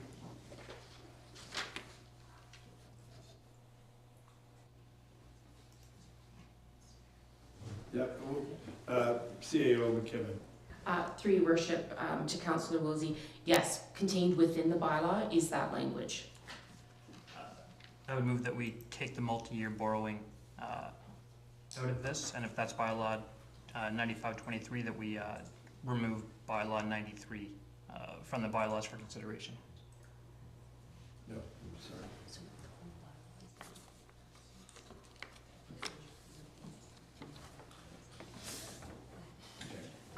You want to clarify that, CAO? Through your worship to council, so the bylaw before you is in regards to the loan application. So if council is determining not to move forward, the whole bylaw would be stricken from the agenda then. So not just a part, but the whole, sort of there's part A and part B, and if council is choosing not to do part A, then the whole bylaw would be removed. My recommendation would be removed from consideration. So I think Councillor Wilsey, you're just asking now for part B, which is the multi-year, correct? That's correct, yes. Okay, so We have the motions in front of us. You want to add a friendly amendment, ask for a friendly amendment? Yes, I can't remember who initially moved it, but I would make a friendly amendment to this, that we remove Part B. Councillor Pelkman, you look, If I heard correctly, what the CAO was saying was that the entire bylaw be stricken. no, she was saying if both Part A and B were to be voted down, correct? I mean, through the chair to council. So this bylaw 9523 is regarding the bylaw to authorize borrowing for the purchase of the fire apparatus. So if council is determining not to go with borrowing money, the bylaw then does not need to be voted on. Right. The whole bylaw. The whole bylaw, The whole bylaw. which contains the multi-year. Right. Yes. So there's no need for an amendment, we just strike the bylaw. Councillor Wilsey just wants to strict the multi-year part from it, correct? We're striking both, No, you have to take striking both. The will of council is to, I thought we were, I just wanted to make sure I was doing it properly, so that's why I was acting guide. So either do Part A and B, or B is one or both, whatever the right way to do it is. I think the deputy mayor. I'm not sure where we are, but it seems to me that we want a motion to defer this for a staff report, providing other options of financing the fire truck. That everything stops. Is that not what we asked for? Steve wanted to see, one of the councillors, sorry, the Councillor Pelkman wanted to see what this decision would look like financially. So let's get that report from staff as to what that looks like if we just didn't borrow. Councillor Canis. I think it's simple as we either want to borrow the money or we don't. Yes or no? That's it. Can I just say something though?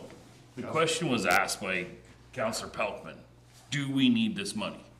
He asked the director, do we need it? Are we going to need this, and is this the best loan term that we should possibly take? I think that's where we're asking our Director of Finance for some help and guidance here. He gave me an acceptable answer, which was that we're spending that money on the fire truck. Should the admin reserve ever need any money, then we're borrowing for that. And that's the opportunity cost. We're potentially saving ourselves 5%, but in the future, and he didn't identify any particular projects that in the near future would require that money. If it did require that money, then we would probably be looking at borrowing at that point. Listen, he's the head of finance. Yeah. I think he's got an idea of what's going on in the future. That's what I That's said. a legitimate question. He gave me an acceptable answer. It's getting to be. So, folks, I need to remind council, we make decisions based on motions. That's where we make our decisions. So we ask our questions, and then someone needs to make a motion or amend a motion. That's what we're at. We have a motion in front of us. So the council adopts the bylaw to authorize borrowing for the purchase of the fire apparatus. And that bylaw 9523 be referred to the consideration of bylaws.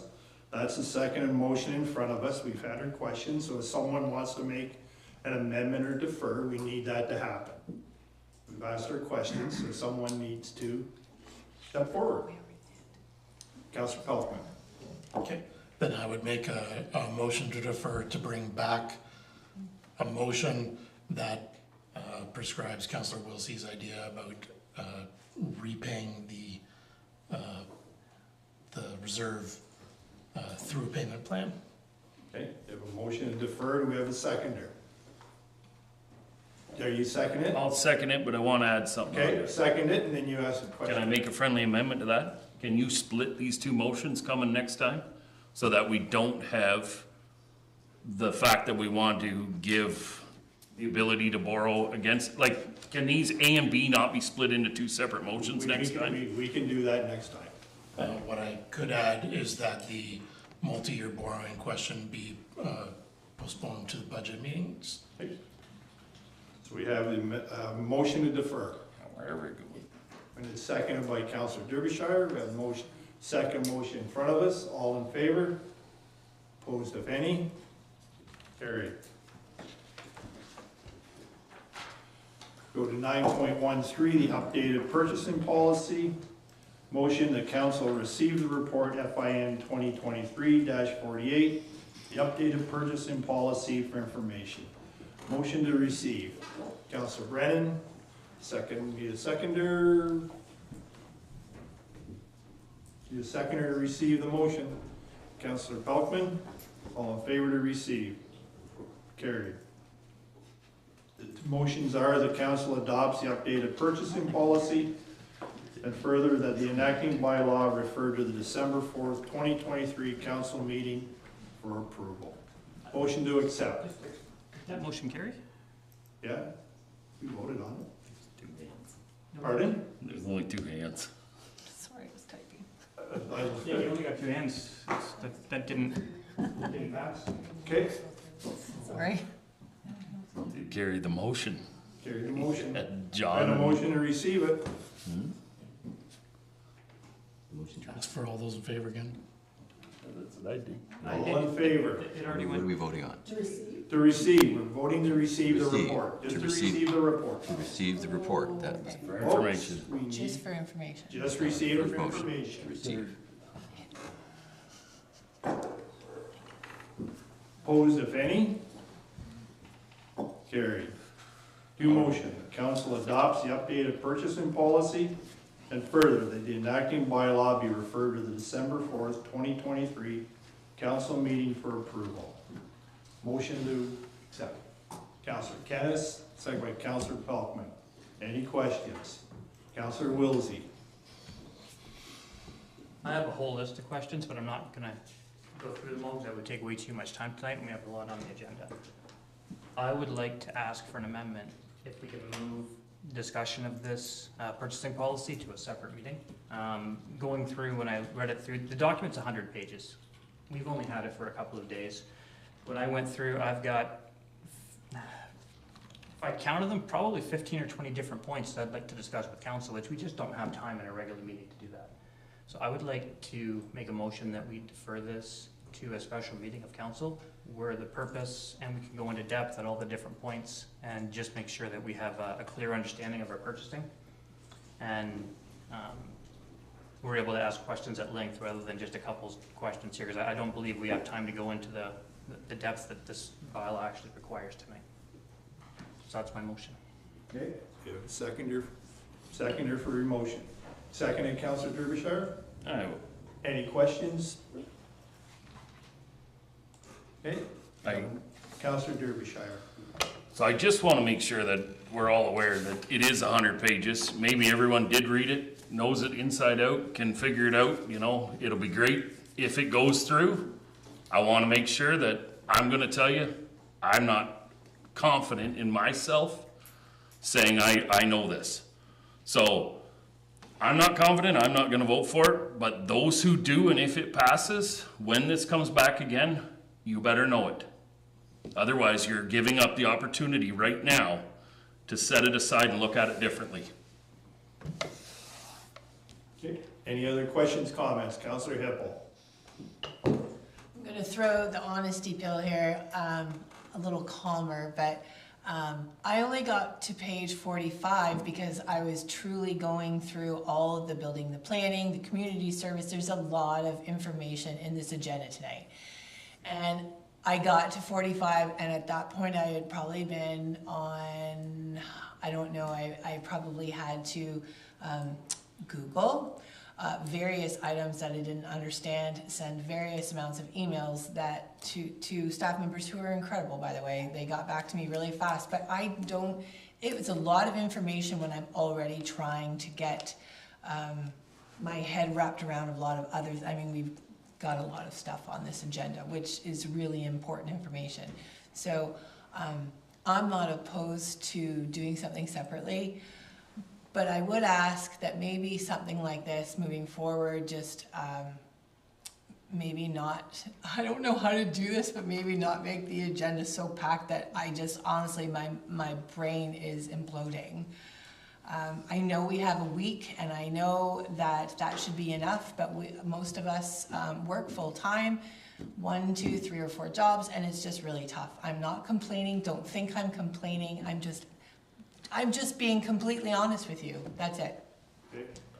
Any other counselor, Counselor Brennan, Counselor Kennis, Counselor Pelkman? I'd just like to ask a question to the director through the chair. Yes. In the purchasing policy that's before us tonight, are there any major changes to what has been the policy in the past for the municipality in terms of their purchasing policy? Director Dakin? Through the chair to Councillor Brennan. So one of the major, I'll call it major changes, is the need for bid deposits and bid bonding on construction projects. Now 100,000 as opposed to prior to this, it was 25,000. So any construction project that required, that was $25,000 or greater would require a bid or bond. The other thing is modernizing the bylaw to move towards the bids and tenders platform as opposed to a physical write a tender. People come in here, pick up that tender, and that tender then they write up their bid, they submit their bid in person or via mail, and then there's a public opening of that bid process. That is sort of the major changes. All the rest are basically just housekeeping. Okay. Councilor Brennan, you have a follow-up. Well, then a follow-up would be, and having been on council for a few years, that I don't pretend to be an expert on purchasing policy. I was never trained as an accountant or don't have a business degree, but I have over the years relied on the advice of staff and experts who are much more accomplished in the field. So I guess my question would be to the director, does this represent a further improvement in the purchasing policy insofar as it protects the ratepayers of Strathroy-Caradoc, and it protects the corporation of the Municipality of Strathroy-Caradoc? Is it a further level of professionalism, and is there more rigor here now than we've had before that basically protects us in our business dealings? Through the chair to Councilor Brennan. So what this really does is makes the purchasing policy more modern from a standpoint of we now have the ability to receive bids from more bidders because it is now on an online platform. All the bids now come in online, and so what it does is it modernizes really the bidding process. Thank you. Councilor Kennis and Councilor Pelkman. I'm not going to repeat the things that Councilor Brennan said because they're exactly how I feel. I just want to add to it that I have total confidence in staff and the work that they do and the things that they prepare for us. And as such, I would stand in front of any member of the municipality, ratepayer in the municipality tomorrow, and feel strongly about defending my decision to say yes on this without a second thought. Councilor Pelkman. Yes, a comment first and then a question to the director through you, Mayor. We've got a lot of business in our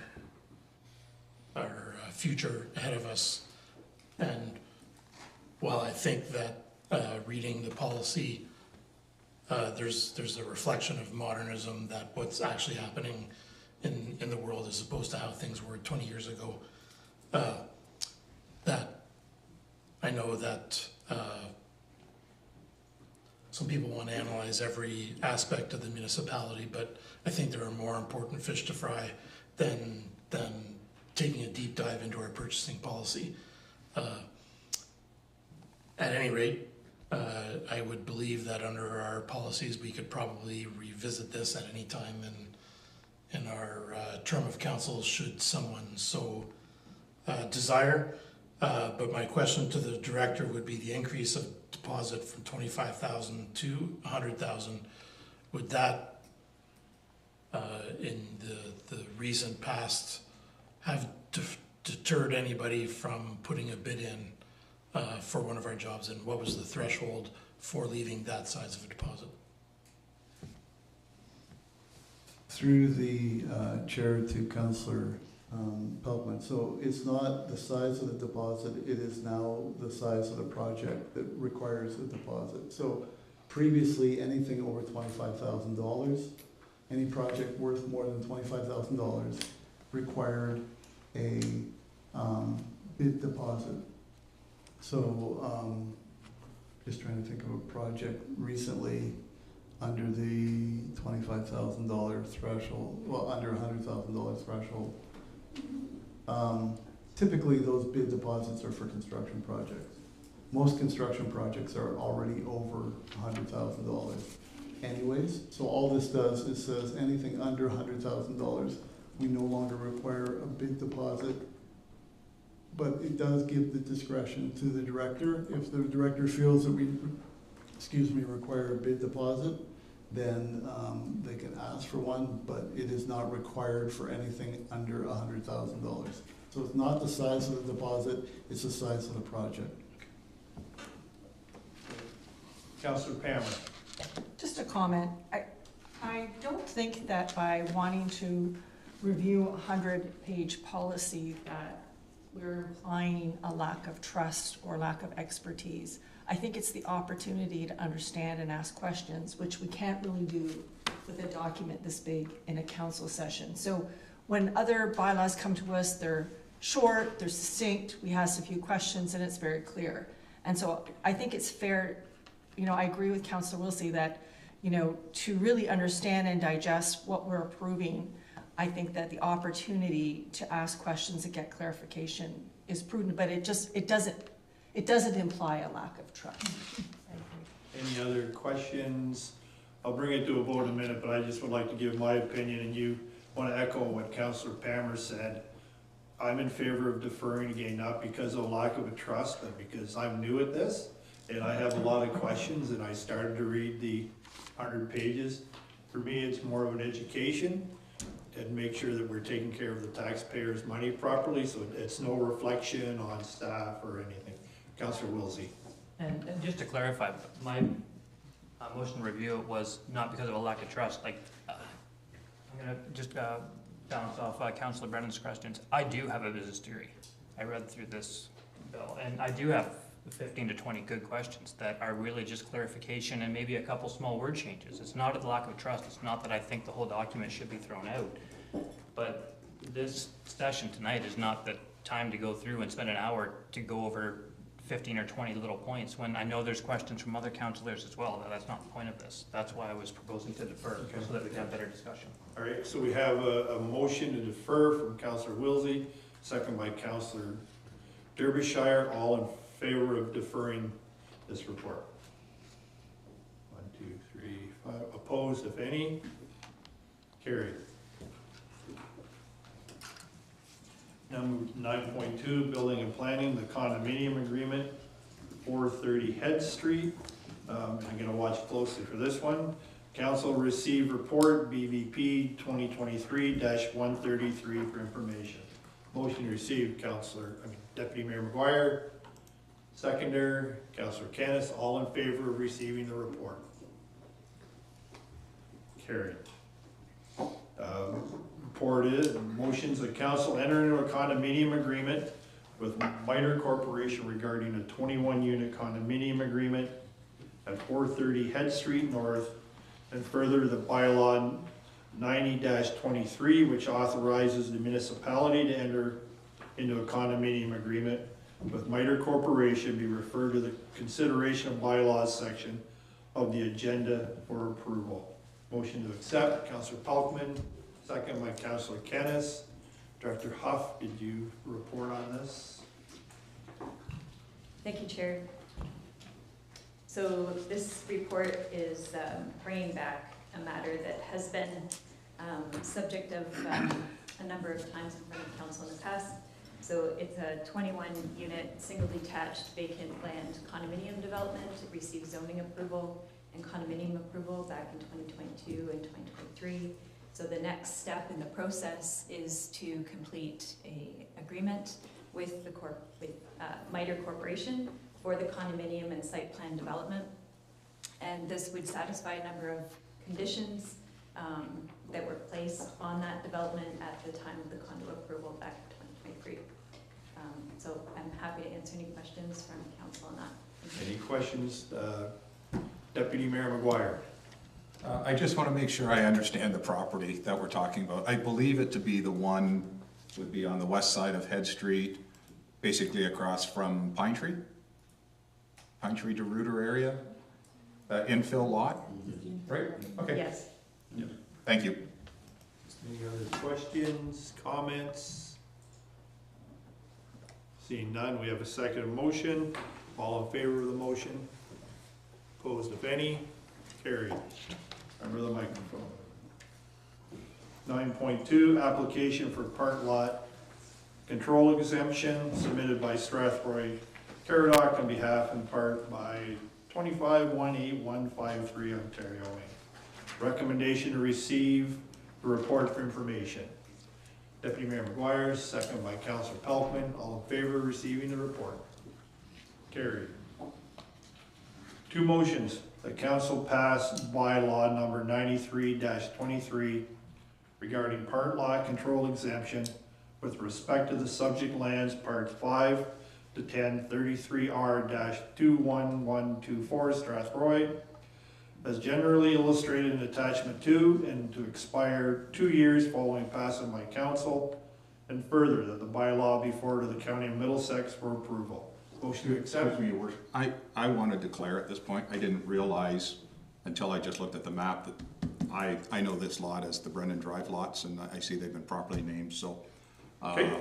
Read everything, didn't quite understand that these were these lots. I'm going to declare a indirect pecuniary interest and remove myself, and I'll submit the form afterwards. It's because I am on the board of directors for the foundation.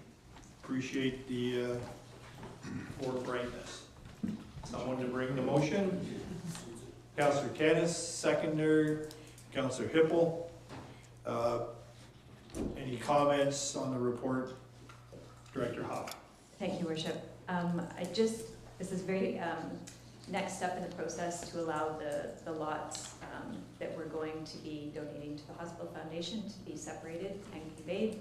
I would just note that I just seen that in the resolution, the second resolution notes parts 5 to 10, and in fact that should be parts 1 to 10.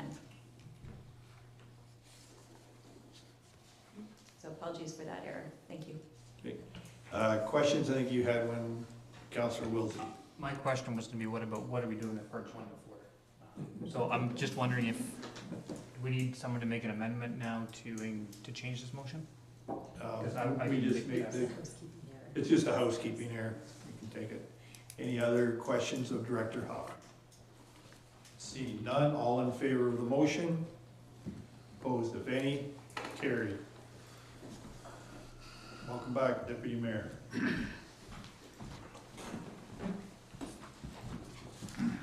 Community Services, the Indoor Air Quality Report, Strathroy-Caradoc Fire Stations. Recommendation that Council receive a report CS 2023-31 titled Indoor Air Quality Report, Strathroy-Caradoc Fire Stations for information. Motion to receive the report. Councillor Wilsey, second by Councillor Pammer. Any questions or comments?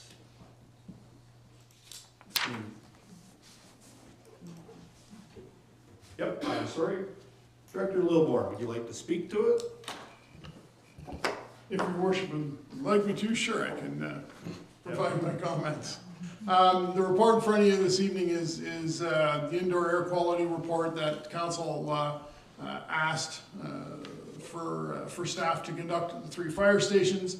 You will note in the report that all stations have concerns with regards to indoor air quality. Although stations 2 and 3 did exhibit some higher levels of benzene and phenol, which are really chemical byproduct from combustion. It should be noted that in the report, I believe it's page 4, the findings that the testing occurred on September 25th at the 3 stations. There were 4 fires attended by Station 2 and Station 3. 3 of those fires were vehicle fires, and 1 of them was a open burn. Those 4 fires would have had a direct impact, or may have had a direct impact on the results with regards to those benzene and phenol. Considering that the Station 1 did not register benzene or the other compound, they had the latest fire they had prior to the testing was June 16th. So 3 or 4 months prior to the testing, so which would have allowed all of the bunker gear and such to off gas over that time. The fire department has also implemented or started to implement, they weren't able to implement it fully because they didn't have all the equipment yet, some new policies and procedures, I guess they refer to them as standard operating guidelines, with regards to contaminated bunker gear and how they store it and then how it's washed. So that new SOG will be fully implemented over the next month or so, as they just received the final piece of equipment needed to implement that procedure fully. Staff have, if you've looked at the recommendations, on page, I think it's page 5 of the report, have created a chart showing the status of each recommendation on what staff are currently doing. With regards to each recommendation. And we are moving forward with the investigation of air handling units, exhaust extraction systems, and looking at alternative ways for the storage of the bunker gear within the 3 stations. So that work has all been going on. That work actually started prior to the indoor air quality report being requested. That all started, it was during the time when, I want to say it was June, there was a report that came in from the chief with regards to the health and safety concerns for the firefighters. So all of that work had started shortly after that report came to council. So I am available for any questions, should there be any. Any questions for Director Littlemore? Councilor Derbyshire. Okay, so we're just gonna say then that these tests are really null and void. Because basically burning of diesel fuel in these halls is probably what put 2 and 3 over the edge. Is that kind of a fair statement? Is that fair to say? Or are we saying that it's actually the bunker gear from the fire they came back from that did it? My assessment would be a combination of both, Councillor Derbyshire, sorry, through the chair to Councillor Derbyshire. It would be a combination of both. The reason I highlighted those 4 fires, specifically referenced the 3 vehicle fires, because there very well could have been diesel fuel at those fires where the firefighters could have been exposed to, their bunker gear could have been exposed to that. So it would be a combination of both things. That is why one of the recommendations in the report is to inspect the exhaust extraction system that we have in all 3 stations, which we're reaching out to the manufacturer of those units and having them come in and do a P&M on the equipment to determine if they're working properly and functioning according to their specifications. Okay. Any other questions? Councilor Rowe, Deputy Mayor, and we'll get around to you, Councilor. Deputy Mayor McGuire. I like the report, I like the recommendations. What I would like to see is included either as another motion or further that we have on page 5 of the staff report a number of recommendations. I think it extends out onto page 6, it does.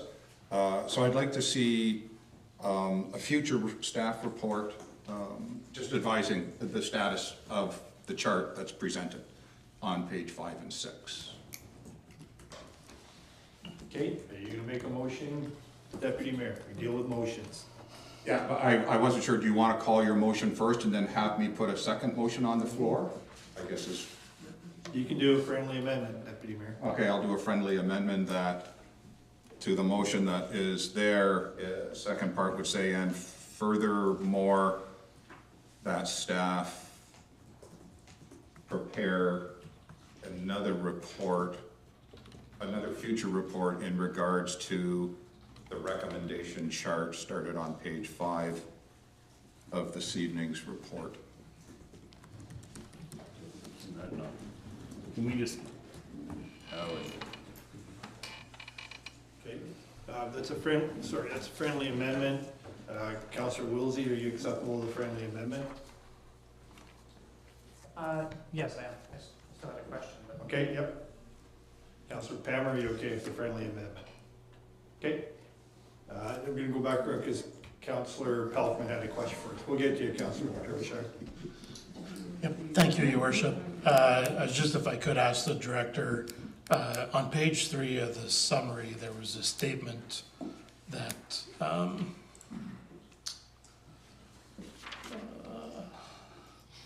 it said that they exceeded the trigger level but remained below action level.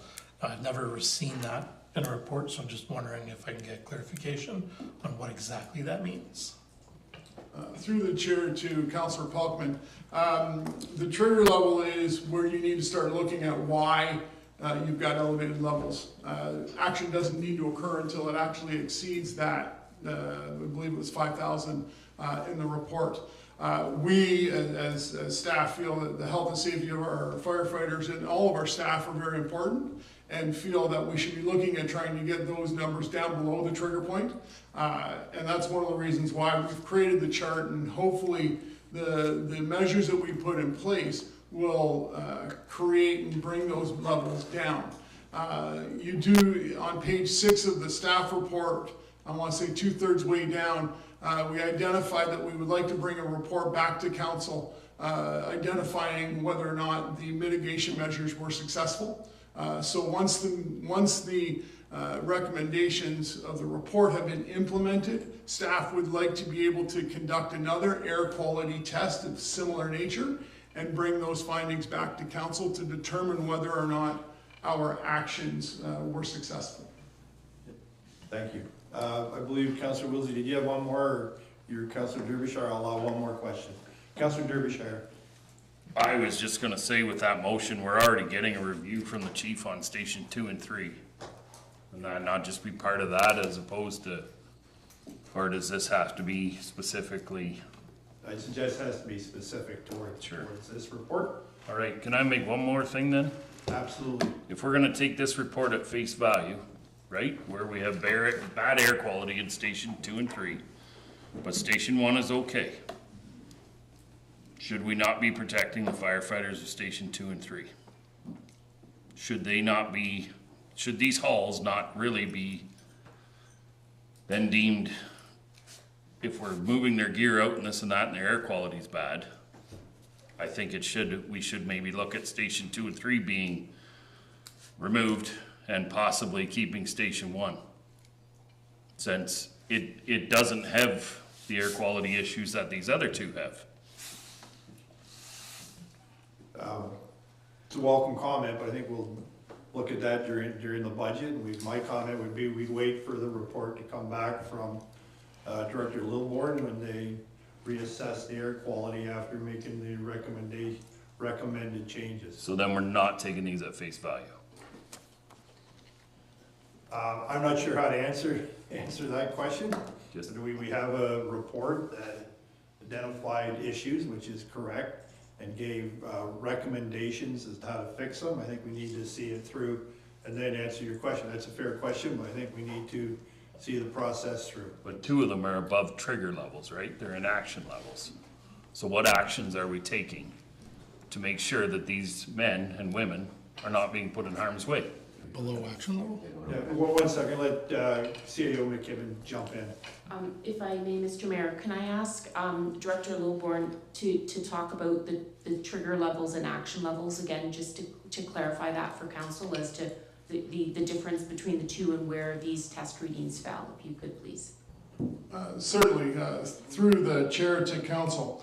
So we're working off of two different sets of numbers here. So the Ministry of the Environment, Conservation and Parks has one set of criteria, and Health Canada has another set of criteria. So what we're looking at is MECP has what they call the ambient air quality criteria, and it is for over 350 contaminants. We only measured the top 35 VOCs.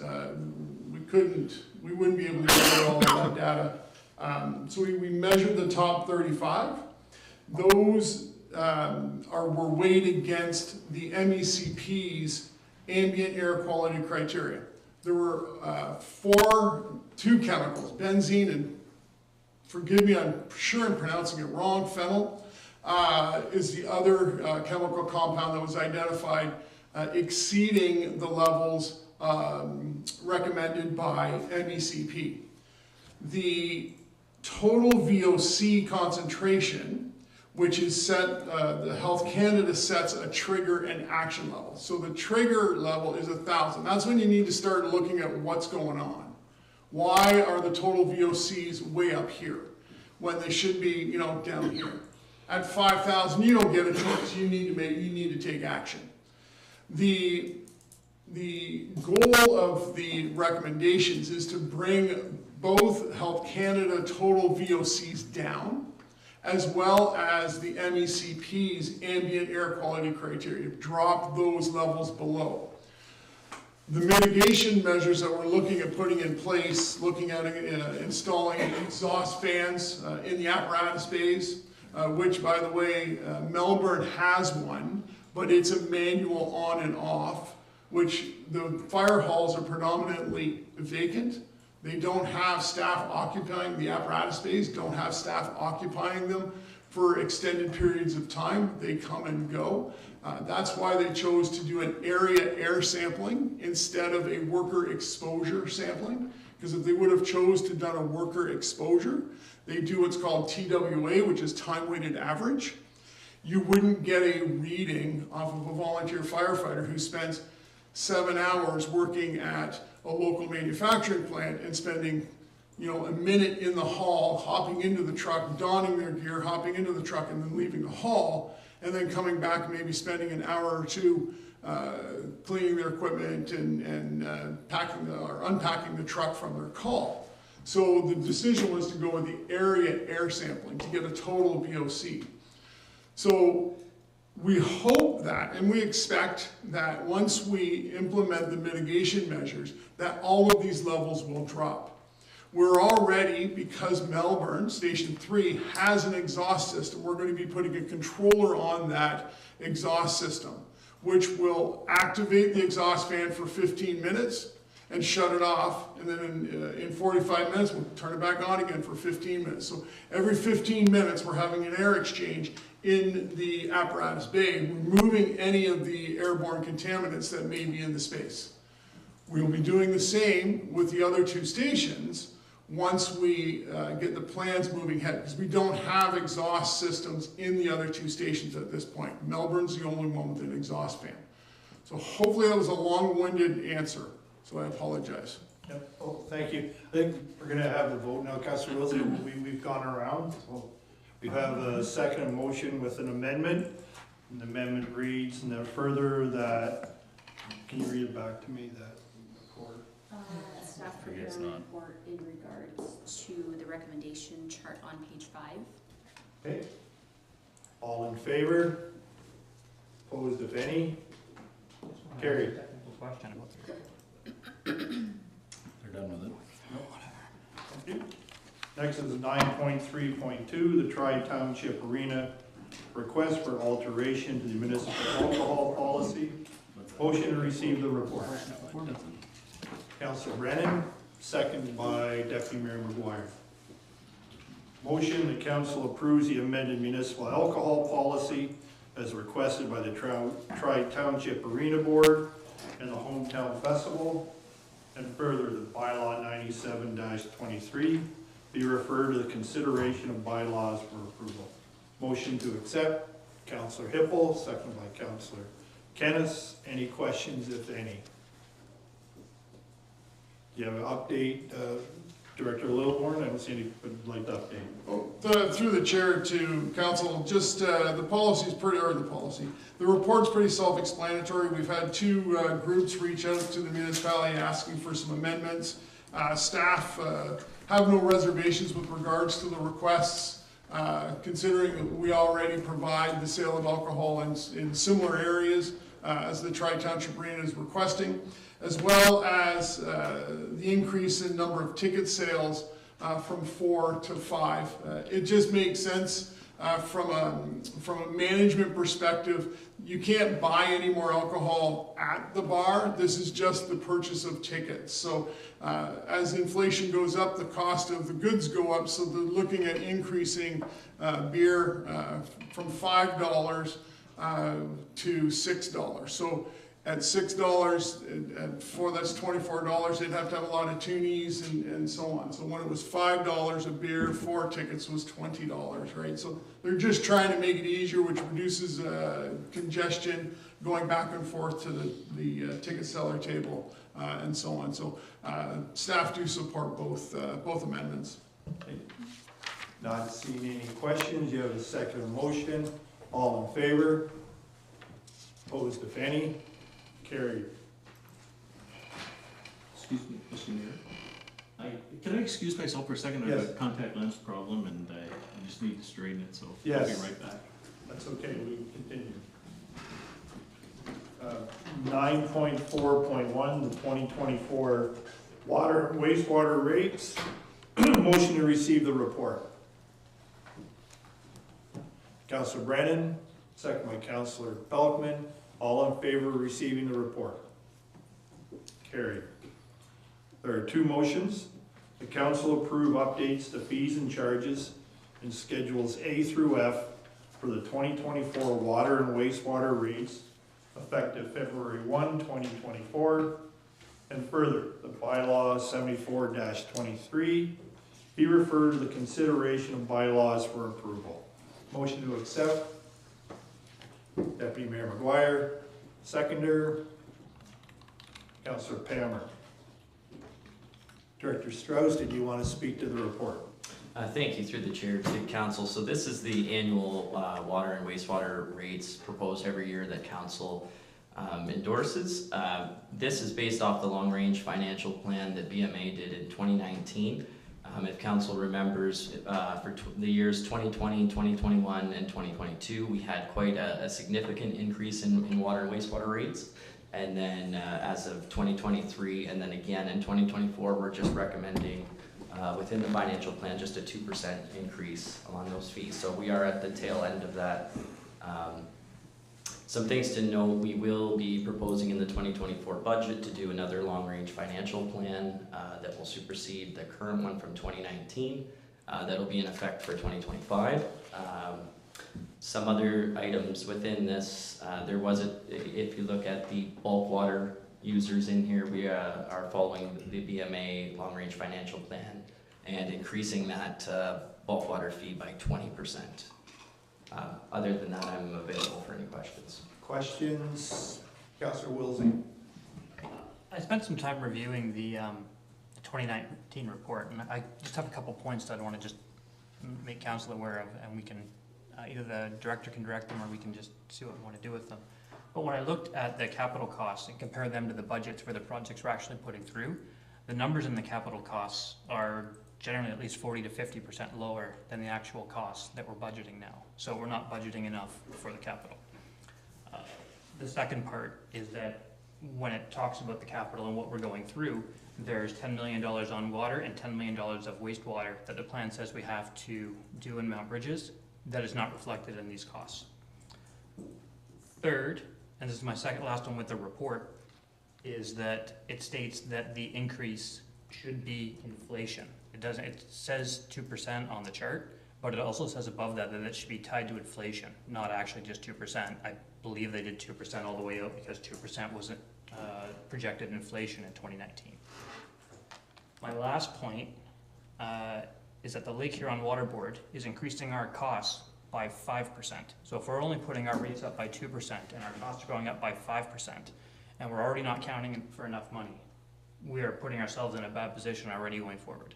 So I would like to, I guess the motion I would like to make is to send this back to the Department of Engineering to come back with a revised rate reflecting the increased costs on capital as well as the increased costs on supply from the Lake Huron Water Board before we implement the 2024 rates. If I can get a seconder. Yeah, I know that, I apologize. I know that Director Strauss wants to comment, but we do have a motion on the floor. Is there anyone to second the motion? Councillor Derbyshire. Before we take it to a vote, Director Strauss, did you want to comment on Councillor Wilsey's points? Yes, thank you, through the chair to Councillor Wilsey. So you may recall the municipality is undertaking our master plans for water, wastewater, and stormwater.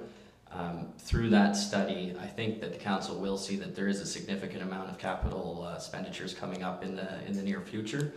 So I would ask, or would recommend to wait until we have that master plan completed and in front of council to make any further decisions on that. And then the long-range financial plan, as I mentioned, will be undertaken next year. That is through the Safe Drinking Water Act required. And that study will be updated to reflect the actual costs. Any other questions? 1 second. If I could just get Councilor Wilsey just to repeat that motion, Yep. just so that we have it clear. That we send the wastewater rates for 2024 back to the Department of Engineering to review, taking into account the increased capital and cost of the incoming water. Any other questions or comments on Councillor Wilsey's motion? We'll go with Councillor Brennan and Councillor Kennis. Yeah, just an observation that it was the last council who, did we do 3 increments of 10% increases, I believe? And then the recommendation was to go with 2% after that. The idea being, of course, that we were exceeding by a significant amount at that time the rate of inflation, to create reserves that we would have available for capital projects in the future. And then to give the individuals on the, or the people on the system a bit of a break after that at 2%. And that was the result, if I go through the chair to ask, I guess I would say our, I don't know if you should go to the Director of Finance, but there was a financial study, was there not, that we basically had undertaken, and it recommended that we do the charge that we did that was as a result of what we thought was coming with capital. I don't know if that should go to you or to Director Strauss. Yes. Yeah. Director Strauss. Thank you, through the chair to Councillor Brennan. So that was actually part of that long-range financial plan where I identified the increase in fees. And yes, I just wanted to clarify, the motion is that the engineering department would not be able to undertake those numbers until we knew what the capital expenditures were for the following year. I don't think that it's just a defer to come back with more information. I don't clarify what you said, Councillor Wilsey, but I believe that's what you said. You're just deferring it for further report on your questions. Yeah, either more information if that report comes back where he reads the report and sees a line where it says to increase with inflation.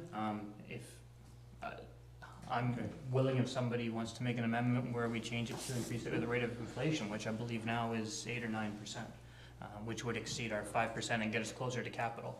The main reason I'm making this is the capital requirements in that plan are at least 40 to 50% low. It's excluding minimum of $10 million from each of the ones, and our cost is going up by 5% when we're only increasing the price to our consumer by 2%. So all of those things are negative for going forward. So we're gonna go to Councillor Kennis because you already have a second motion on the floor that we need to deal with. So Councillor Kennis. So if we're going to defer any increase until the point where we have studies done, we're going to have a half year where we're could be at least taking advantage of the 2% increase to build up some extra funding in the various pools. And then, when those reports come in, then we're probably going to have to make larger adjustments. But in the interim, to not increase at all, just puts us further in the hole, in my opinion. Any other questions of Councillor Wilsey? So Yeah, Councillor Wilsey. My rebuttal, I didn't say no increases, I said to hear back from engineering, that could be next meeting, and engineering comes back to say, let's increase with inflation for this year, that could be their recommendation. I'm not saying no increases, I'm not saying we have to wait for the studies. Okay. I just don't believe this is a big enough increase for what we're seeing based on that report. Okay. Any more comments or questions? So we have a second motion by Councillor Wilsey, second by Councillor Derbyshire to defer this report. All in favor of deferring the report? Opposed? Carried. Opposed, I'm sorry, it's opposed, it's not carried. Defeated. Happens rarely. So we'll go back to the original motion. The council approve updates to fees and changes in Schedules A through F for the 2024 water and wastewater rates effective February 1st. And further, bylaw 7423 be referred to the consideration of bylaws for approval. That was carried and seconded, correct? Mhm. Mike and Councillor Pammer, any further discussion on that motion? All in favor of that motion? Opposed, if any? Carried. Folks, it is now 8:20. We're going to be here for a while, so at my discretion, I'm going to call a 15-minute recess.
There's a good Monday night football game. And we are back.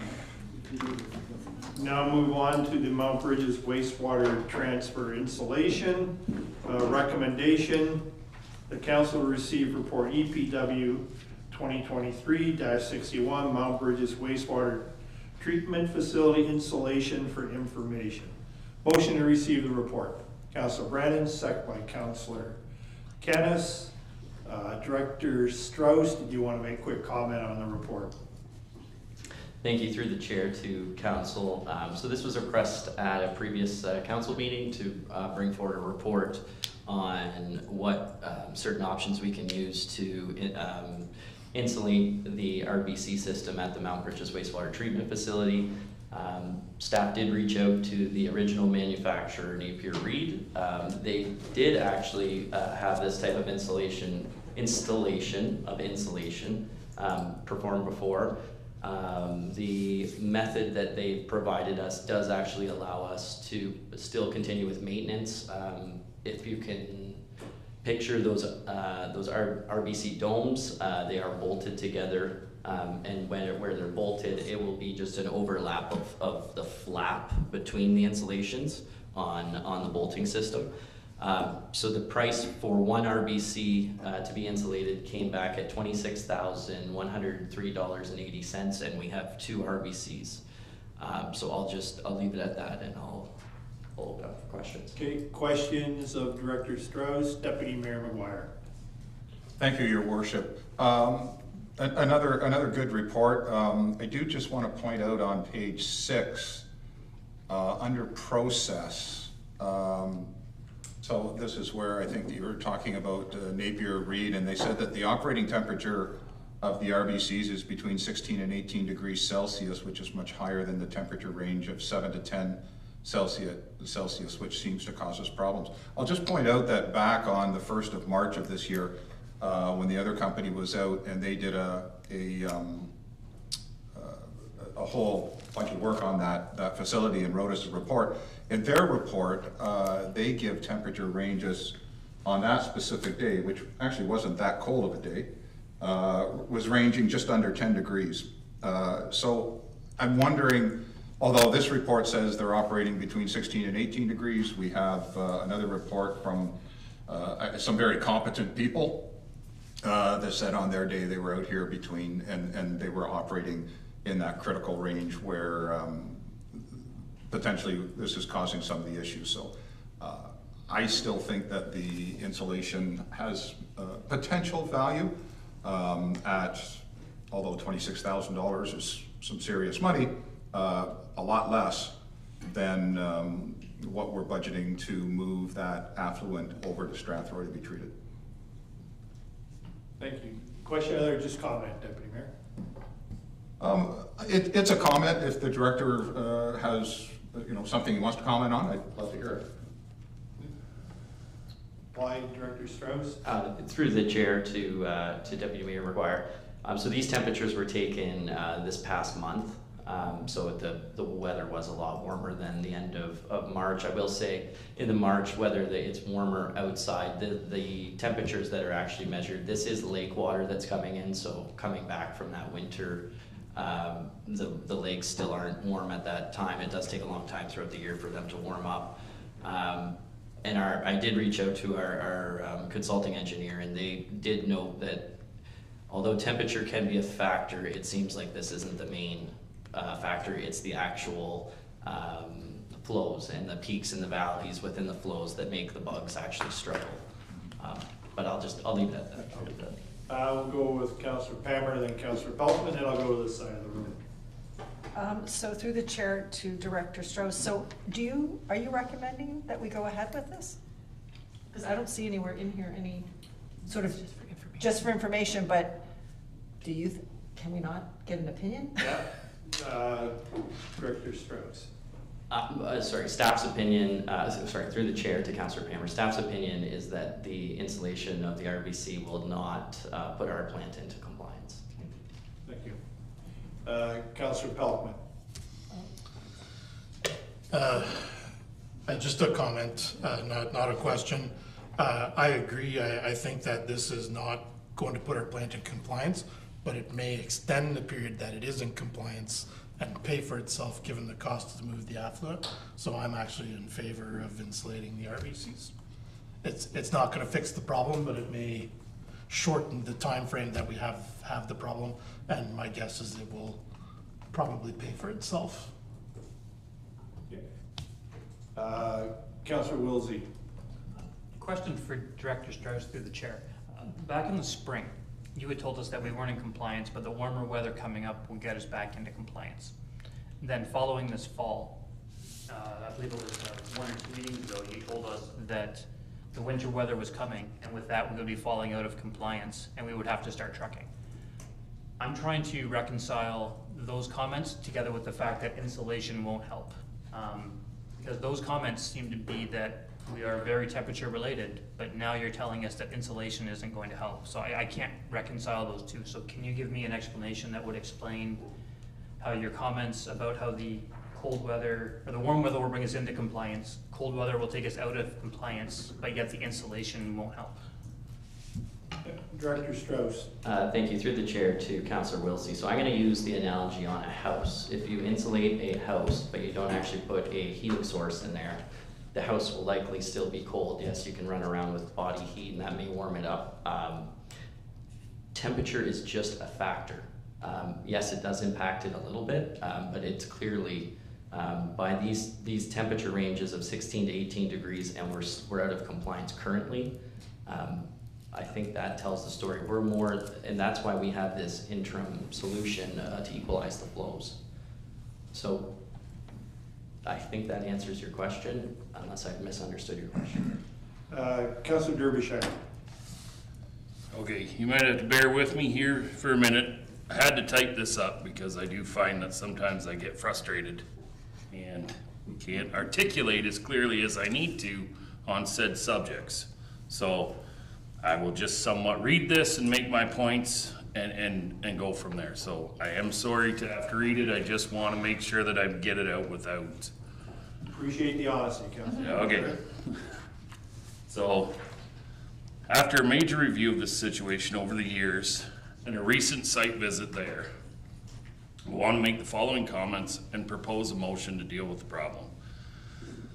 I've come prepared tonight because this is why I'm going to read it. Anyways, here's what I've observed in my comments. RV Anderson has been dealing with this plant since 2018, and we still to this day have a failing plant and no approvals to make it work properly.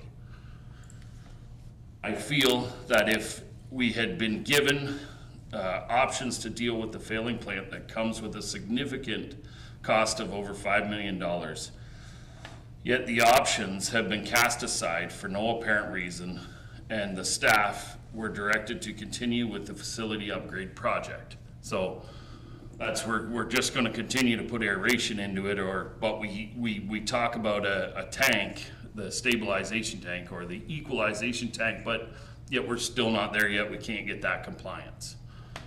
So in light of the information that's come forward the last year, I believe council should take a vote tonight to halt our movement forward on that, and in the interim, make a medium-term solution to keep this project going until we can figure out whether, first off, this is where we should be, second off, if we are able to get compliant. But I think until the wastewater management plan truly comes in, I don't know if this is where I would go. So my motion, I don't even know, can I put motions forward or do we have to vote on the other? We have a second motion, correct? Yep. Just to receive for information. Just to receive the report. So can I suggest that and I understand what you're sort of I just thought if we received it for information, then we'll move on from it. Right. So then, I don't know if I have can. yeah, you can make a motion. We have a second motion, but you can make a motion and get a seconder, and we can deal with it. Okay. Yep. Perfect. So my motion, I actually have 3 motions, so you can do them all at once, or I would prefer they get voted individually. And it is, my first motion would be to direct staff to engage with River Birch to undertake a final third-party independent review, identifying and reaffirming all repairs and requirements, implement all work that's required on the RVC, update and performance for the wastewater treatment plant to address the following: a winter RVC on the wastewater treatment plants, and B, in the interim, 2 to 3 years, an effective RVC performance that will meet the community's needs and will ensure compliance with MEC requirements. All costs and repairs and upgrades are subject to council approval. I would also like to add in there that we keep someone like River Birch on as a consultant for the employees, somebody that understands what these systems are. My next one would be to direct the staff to engage in a third-party independent review of our ongoing water, wastewater, and storm management plan and pollution control plan to ensure that the recommended solution will be the most effective, most efficient and cost-effective, as well as address the public's expectations for existing conditions and future economics. All right, and my last one.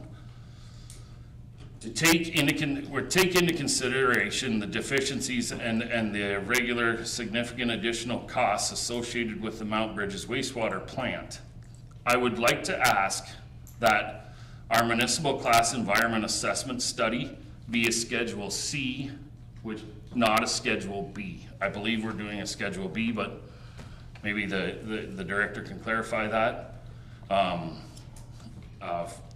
would like it to be a Scheduled C for the municipality, and this way it would consider the increase rating from 8 to 2,000. Sorry, I ain't getting, so, yeah, that's what I'll give it to you. That'd be just probably the easiest. So, but essentially that's what that one is, a Schedule C on our, which would be a deeper dive considering the environment that we are around. We just had a delegation from the First Nations that spoke about a lot of this stuff. So I would take what we're doing here going forward. I think we should be very serious about this and make sure that we are doing our due diligence to keep everyone safe, not just covering our own arse. Do you want that? Yes, please. So, I know that was a big mouthful. I know, I'm glad you wrote it down. Does everybody want one? No. No? Yes. Well, yes. Do you want one, John, or no, you good? I think you brought a motion, Councilor Derbyshire. So those three would be motions.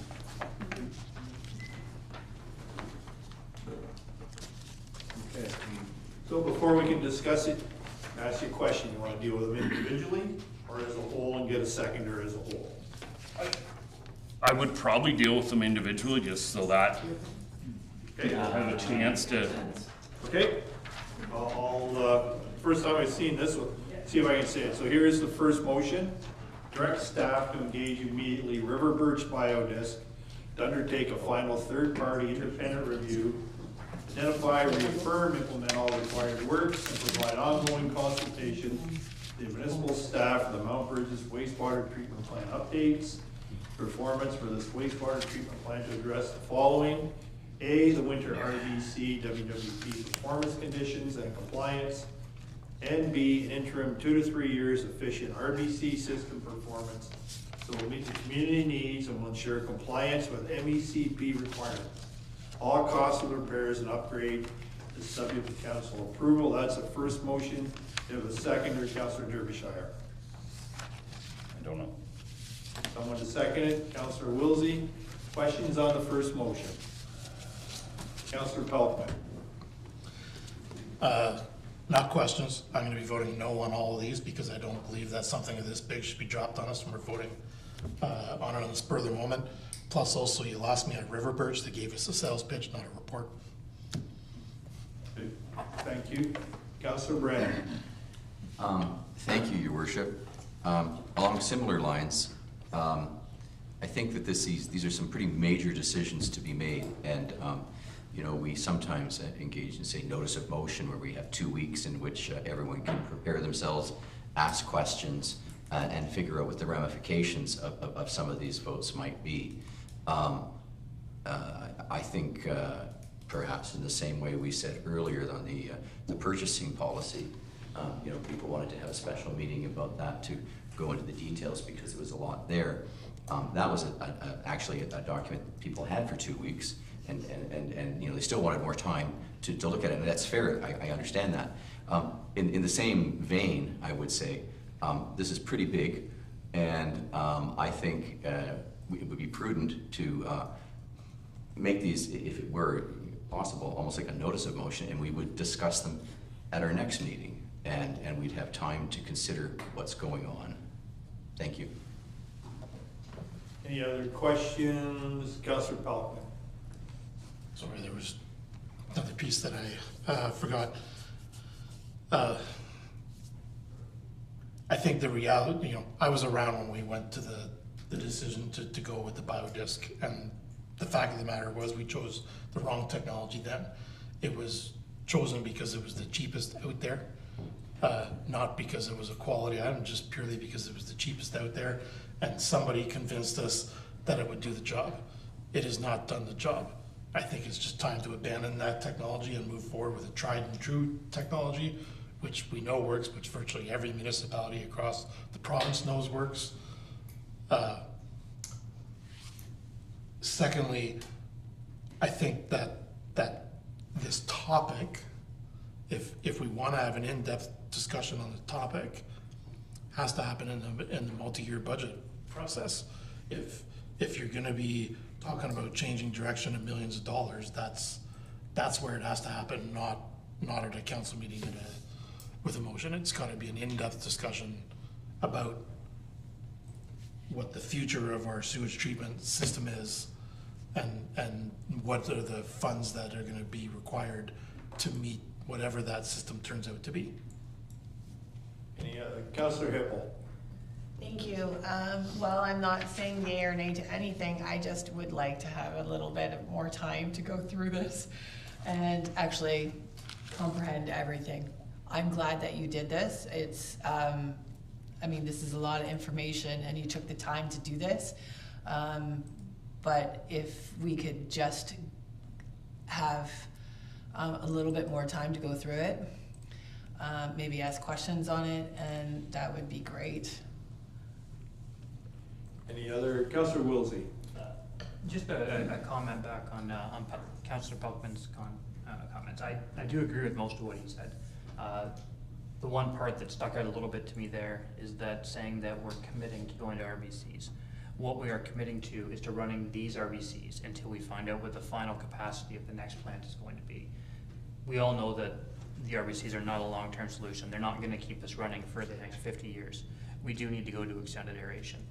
However, based on the site that we have and the capacity that we're going to need for Mount Bridges and any expansion and urban boundary and all the things that are coming up, if we go to extended aeration, we're only going to have around 800 cubic meters of capacity in our current plant, unless we can get a higher MECP rating on that plant.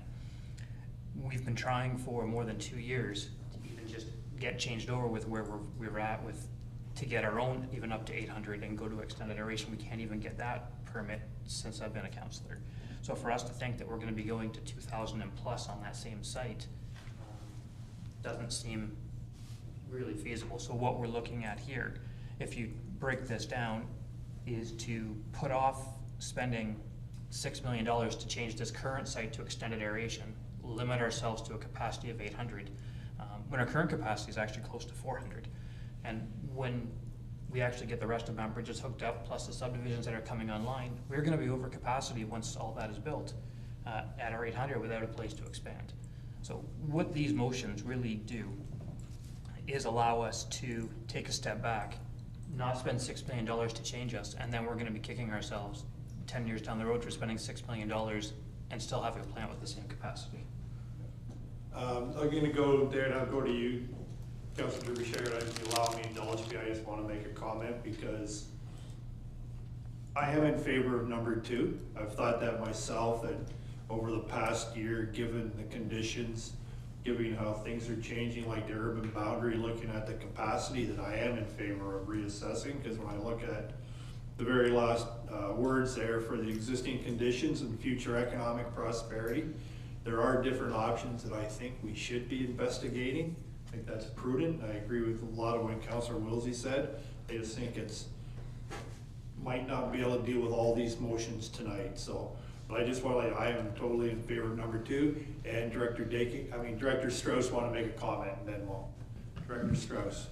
Thank you. Through the chair to council as a whole. I just want to give you guys a little bit more update on what's actually going on and where we're at that facility.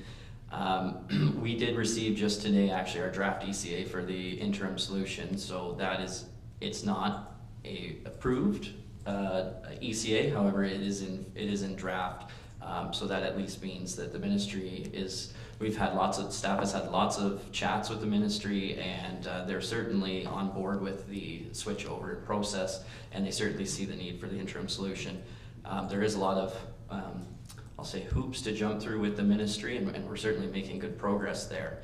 A couple other points I just wanted to just point out that the ministry inspectors, they are very happy with the extended air. If we are going to be putting a pause on that, I do likely see a development freeze coming forward. Our current design for that extended air is at 90% completed for that site. We've done extensive works there. We're almost tender ready. To go with a third-party consultant, I know it was recommended River Birch. That wouldn't actually be in compliance with our procurement policy. And the recommendations from their report would likely need some pre-approved budget for 2024 unless the recommendation is to pause the extended air and then use that funding. Those are just some things I wanted to point out. Following, if we were to continue on the path of extended air, once that the wastewater master plan was completed, the recommendation is likely the next steps are to be doing an EA for an expansion. That site is suitable for expansion, and I'll leave it at that. Okay, Deputy Mayor. Thank you, Your Worship. I was just going to say, I mean, it's a lot to digest this evening, Councillor Derbyshire. I certainly have always had lots to say about Mount Burgess wastewater. I do think that the insulation is something that can potentially pay off quickly. I think, again, it's not going to solve the problem, but it might keep us compliant a little longer at this time of the year, and it may get us more compliant as the weather starts to change in the spring. And anything we can do is going to help. We're looking at considerable money, way more than this, to truck that affluent back up to Strathroy, and just hope that trucks are available to do it, because otherwise we're in a terrible predicament. Those trucks are used frequently, and they just may not be at our beck and call when we need them. So I am in favor of doing insulation and trying that. I don't think it's a waste of money. The solution to a new plant is still years away. It's not months away. It's still years away, and anything we can do in the meantime is going to help. And we do have another report, if you ever looked back at it, that really speaks to a lot of what we're hearing now, and that's the River Birch report. And they tell us why this plant is failing. It may not be the plant that we need, but this plant is broken, and there are fixes that can occur if we want to go there. All right, so Councilor Derbyshire, your motion, then we'll deal with it. Yeah, that's fine. I just wanted to respond to when Councilor Pelkman said you lost me at River Birch. So River Birch did visit. People were told to vamoose and not be around, and the pump house was still locked with no key. So they didn't really get to truly go and look at everything we're doing. Had they been able to get into that pump house and see what pumps we have, there could be a different solution being done. But they were told, people were told not to be there. The other thing is we also have it where we're going through RV Anderson to go to Napier Reed, to come back to RV Anderson, to go to this, to find solutions. Where, why are we not just dealing with someone that works directly with RVCs? Like, I don't understand any of this. We're using a consultant, it's draining us dry. This going through this circular motion, why not go directly? But if nobody likes River Birch, pick somebody else. Any other comments? We'll bring this to a vote, so, oh, sorry, Councilor Canis, I apologize. I don't want to get into this, but I mean, this is very complicated, and to ask us to vote on these motions tonight, you know, I'll vote no because I can't vote yes because I don't understand. And so you know, is it appropriate to defer these things and get input back from other staff who are more versed on this topic and can perhaps give us you know, a clearer picture of what's going on? Sorry, Councilor Derbyshire. We can defer it. I will defer these down the road if you want to do that. The problem is, are we actually going to talk about it, or are we just pushing it down the road? Like, I have a third party here that will come in and discuss this. 35 years at London Wastewater. And she's got more numbers behind her name than... So, just a comment, if I can. Yes. I mean, there's experts on every side, but none of us around this table are experts. And so for us to make a total change in direction tonight, I don't know how we can do that. okay. Councilor Hippel, then we do need to bring this to a vote because we're going to be here all night. Okay, so, sorry, through yourself, like, so if we were to defer it, could we at least put a date on it so we actually, like Councilor Derbyshire said, it doesn't get thrown away? So let's bring it back. It's just a lot. So can we bring it back to the next meeting? Would that be okay? Like As part of the budget discussion? or part of the budget, which is what our next meeting anyways. Okay. Councilor Derby, then we'll go to Councilor Palmer, and then. I understand when you look at the money side of this, we're looking at, you know, whatever for aeration, this, that. I would like to ask Director Strauss, are we doing a Schedule C municipal class environmental assessment of this area? Or is it just a Class B? Director Strauss. Thank you. Through the chair to Councillor Derbyshire. So we actually haven't initiated our environmental assessment at this point. Okay. That's for an expansion. Thank you. Yeah, that will come after the wastewater master plan is completed. Thank you. Okay. So, once it's complete and we realize we need an expansion, we're going to have to do this, right? If we sink $6 million into this and they come back and say, this dump you can't build on anymore, then what? Then what do we do? Now we spent $7 million of people's money and we have to move. All I'm asking is that let's stop putting the horse in front of or the cart in front of the horse. I'm going to use Mike's word, just hit pause for 1 minute and analyze what we're doing here. Okay. Director Strauss, then I gotta go to Councilor Palmer, then we need to move this law forward. You want to say something, Director Just Strauss? through the chair, and just to council, so the site through the design, we do have a block set aside within the existing site for future expansion. We're not actually designing those at this moment, but we do have the space. Okay, then. And we have the study that says it's good. Councilor Palmer. I think this is a good example of one of these topics where we need, and I don't want to say a special meeting, I don't know how we do it. I understand that the county has a process of education prior to these discussions, because the way I feel like something's come forward right away with an action required, and I just feel I'm not educated enough to make that. So, and we've been going back and forth with this for a year, and there's just so many times, it's like watching a ping pong game, right? So we can defer it, but I don't want to then be in this spot again in a week. So is there some way we could present this or have a discussion or get some, maybe it's not a discussion because that would be council, but an information session to help bring us up to speed with our options, where we are, a nice little chart that I could follow. Like, And we're gonna defer to CO McKibben, and then we're gonna move, because CAO. Through the chair to council, so this is actually an item that the mayor and I have discussed. What I have experience with another municipality is in what's called a strategic priorities meeting. And that is an additional meeting a month. So you have your 2 regular council meetings. And then you have an additional meeting where you only have 1 or 2 reports max on the meeting. And you discuss, those are those bigger reports.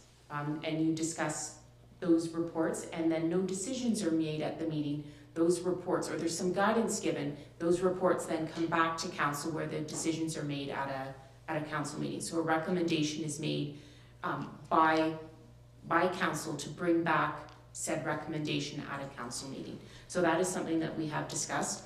Just based on where we are in the year, like we are at the end of November, I see this as the strategic priorities meeting as a new year. Like, I'm looking at December and the number of meetings that we have and the number of weeks left. So just based on timing for this, whether we need to have special meetings on certain topics at the end of this year, we certainly can. But from a formalized structure, I don't think we can start the strategic priorities meeting and have a fuller discussion on that with council. But we can do special meetings of council. I guess my concern is just timing wise, we have 6 weeks left in the year.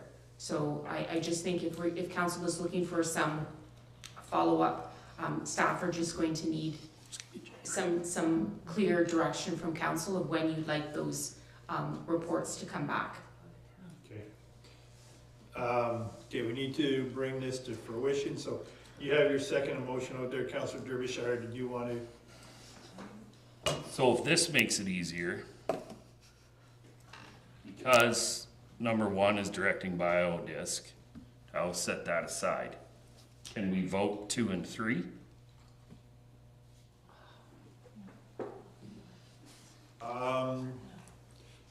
It's getting a little complicated, so Councillor Pelkman. So, I really like the CAO's option. The reality is we're not gonna have our budget done in 2 or 3 meetings. No. So I think there is time to have a meeting just on this. And I think that if there's gonna be any motions passed on this, it's that it should be that council hold a strategic meeting on this issue without any actions attached to it. That I'm very happy with. Councillor Derbyshire. I'll agree to that, but how far along the line are we with everything else? So if we're in design and this and that, like this is where it starts to get, are we? Can I just make a comment, just a thing? We do get final approval, so they may be designing it, but it has to come back before council, correct, CAO? For once it goes out to tender, it comes back to council, correct? So we can do 2 things in parallel. We can continue, even though we may not want to. We can look at something else, but ultimately it does come back to council. So you haven't been given carte blanche, correct, Director? It has to come back to us for final approval. Correct. Okay. Councillor Wilsey, and then folks, we need to get this one. This is just a procedural question. If something comes back from tender, and so we've sent it out to tender, and we've got a report that says we're going to accept it. If council turns that down, are there any implications to any of the bidders, or do we just not accept it? Like, is it just, no, it's done, we're not going forward, or is there something we have to give back to the bidders because we didn't pick any of them and we're not going forward with the project? What's the thought of that? Yep, either you or Director Dakin. Through the chair to council, there's no obligation to council to an awarded a tender. So there's no obligation of, or commitment made to those submitting a tender for it to be awarded. Okay. Councillor Derbyshire, we debated this. We need to either vote on the motion or bring it to a head. So are we having a special meeting on it? Is that what? You need to bring? We've offered it, it's up to you. You've got the motion on the floor, Counselor. So would a friendly amendment then? Friendly amendment would move it So a along. friendly amendment would be that council directs staff to have a special meeting on the Mount Bridges wastewater future. I don't know, that's maybe not technical enough. No, but that's good. However, yes, I would accept that. Okay, Counselor Wilsey, I believe you seconded. Are you okay with that friendly amendment? I'm good with that. I would like to ask that we have more than just RV Anderson. We have multiple experts speak at that meeting if possible. If council's agreeable to that, that's the only change I would make to that. So we don't have just one expert, which is the same one we've had for the last 5 years. Anyone that staff. CEO McKibben. If I could suggest to council, I think what we need to have first back is a staff report so that council can have some of these discussions and then give further direction to staff. I guess that is my, so you have had some initial discussion, but it sounds like you need some more further discussion on it, and then can give staff direction as to next steps. Okay. You. Yeah, Director Strauss. Thank you through the chair, just to council. So, I know we're going through the motions right now, but if point 2 is a past or council's wish, I just would like a clarity. Is that asking staff to put a request for proposal? Okay, sorry, CEO McKibben's gonna chime in. I think that's what we need to discuss at the strategic priorities meeting. Right. So all of these topics that have been discussed tonight, that there has been discussion, I think that is what needs to be all determined and sort of brought onto the table, and then council as a group make those decisions and then give staff direction as to the steps moving forward. And that'll answer your question, Councillor Wilsey. Thank you for that, and I will accept the family. Okay, we've got, don't think I'll attempt to read them all back, but we were asked to defer Councillor Derbyshire's motions to be considered at a special meeting of council. All in favor? Carried. Now we need to go back to the original motion, correct? The original motion was, We passed that. did we pass it? We received it. We received it, but did we vote on it, right? Yeah, it was just a mover and a secondary. Okay, thank you. Now we're on to the, So we have a mover and a secondary. right, but we need to vote on it. We haven't voted on it, Councillor Kennis. On insulation. No, we didn't do it, so we'll forget, yep. So we have a second motion that council will receive report EPW 2023, Mount Bridges wastewater treatment facility insulation for information. All those in favor? Opposed, if any? Carried. Councillor Pelkman. If I could, because technically we still could make a motion on whether or not we want insulation on the RVC. If I could ask the director on a time frame of installation, if we should so desire that. So I guess what I'm asking, just so the director knows, is that, in my opinion, after reading it, we could save money on the shoulder seasons. And this shoulder season is almost finished. So if we so desire to put insulation to try and save money on the transporting of the sewage to Strathroy, if we can't install it soon, then we would be looking at spring. Yeah. Director Strauss. Thank you through the chair to Councillor Pelkman. I don't have specific times on when they could, because I never gave them the go-ahead, but they would likely be able to do it over this winter period.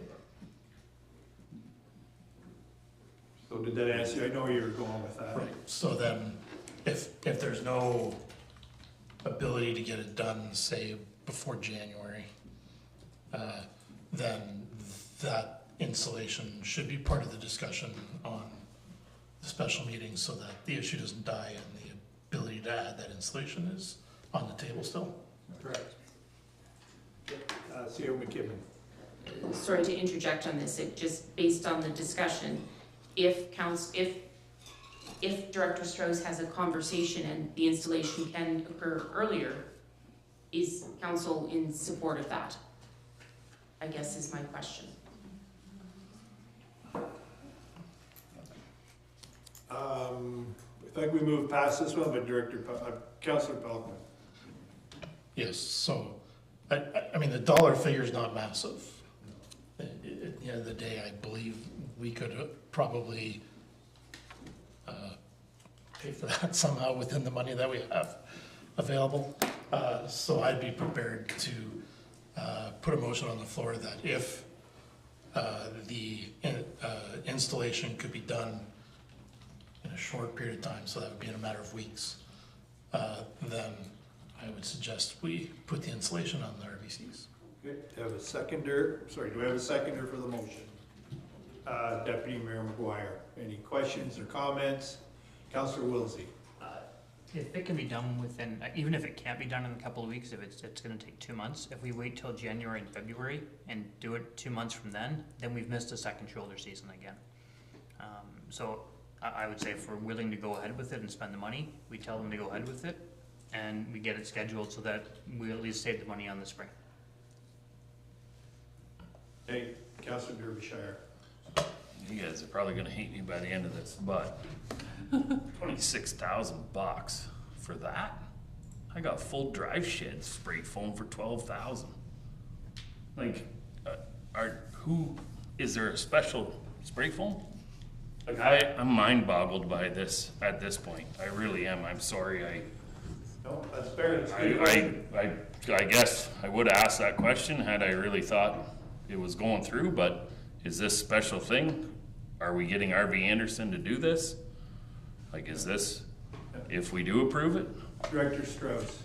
Thank you. Through the chair to Councillor Derbyshire. So this is a special installation. It has a poly outside, and then it does allow future maintenance to the dome.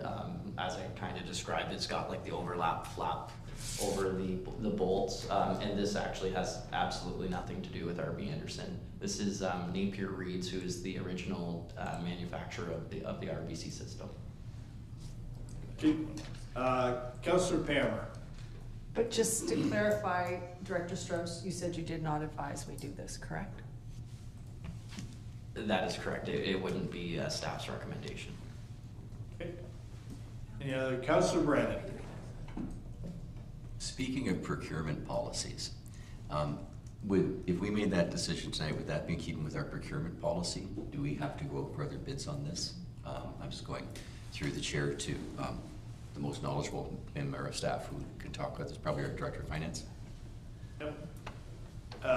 Director Dakin. Through the chair to Councillor Brennan. So any policy that this municipality has, council has the ability to waive it. So obviously, if council so chooses to do this, that is council's decision. They're not bound by that policy to the extent of they can waive it. So they would just waive it and they would move forward. Yeah, follow up, Councillor Brennan. So I guess in the motion we'd have to include we're waiving the procurement policy. Okay. We'll add that into the, so we have a motion from Councillor Pelkman, seconded by the Deputy Mayor, that we proceed with the installation of wastewater treatment facility and that council waive the procurement policy to allow for a sole source. All in favor? That's 3. Motion, those opposed? You can see the hand. 2. Motion is defeated.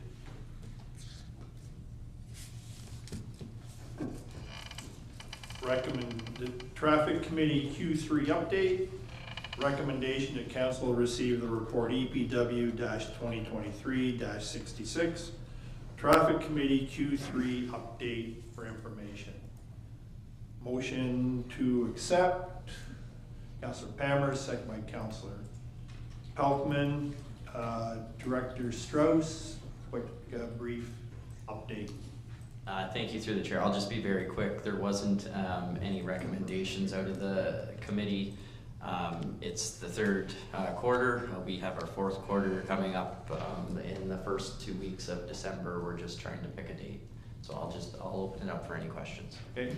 We'll go with Councillor Brennan and you, Councillor Wilsey. Thank you, Your Worship. I believe at a previous council meeting, we had lowered the speed limits in some areas on town to 40 kilometers per hour. One of them being Panel, I believe, the hilly section. I looked the other day, maybe I didn't see them, but have any traffic speed limit signs been placed in the areas where we lowered the limits to 40 kilometers per hour, especially with regards to Panel Lane? Thank you. Director Strauss. Through the chair to Councillor Brennan, yes, they all have been erected.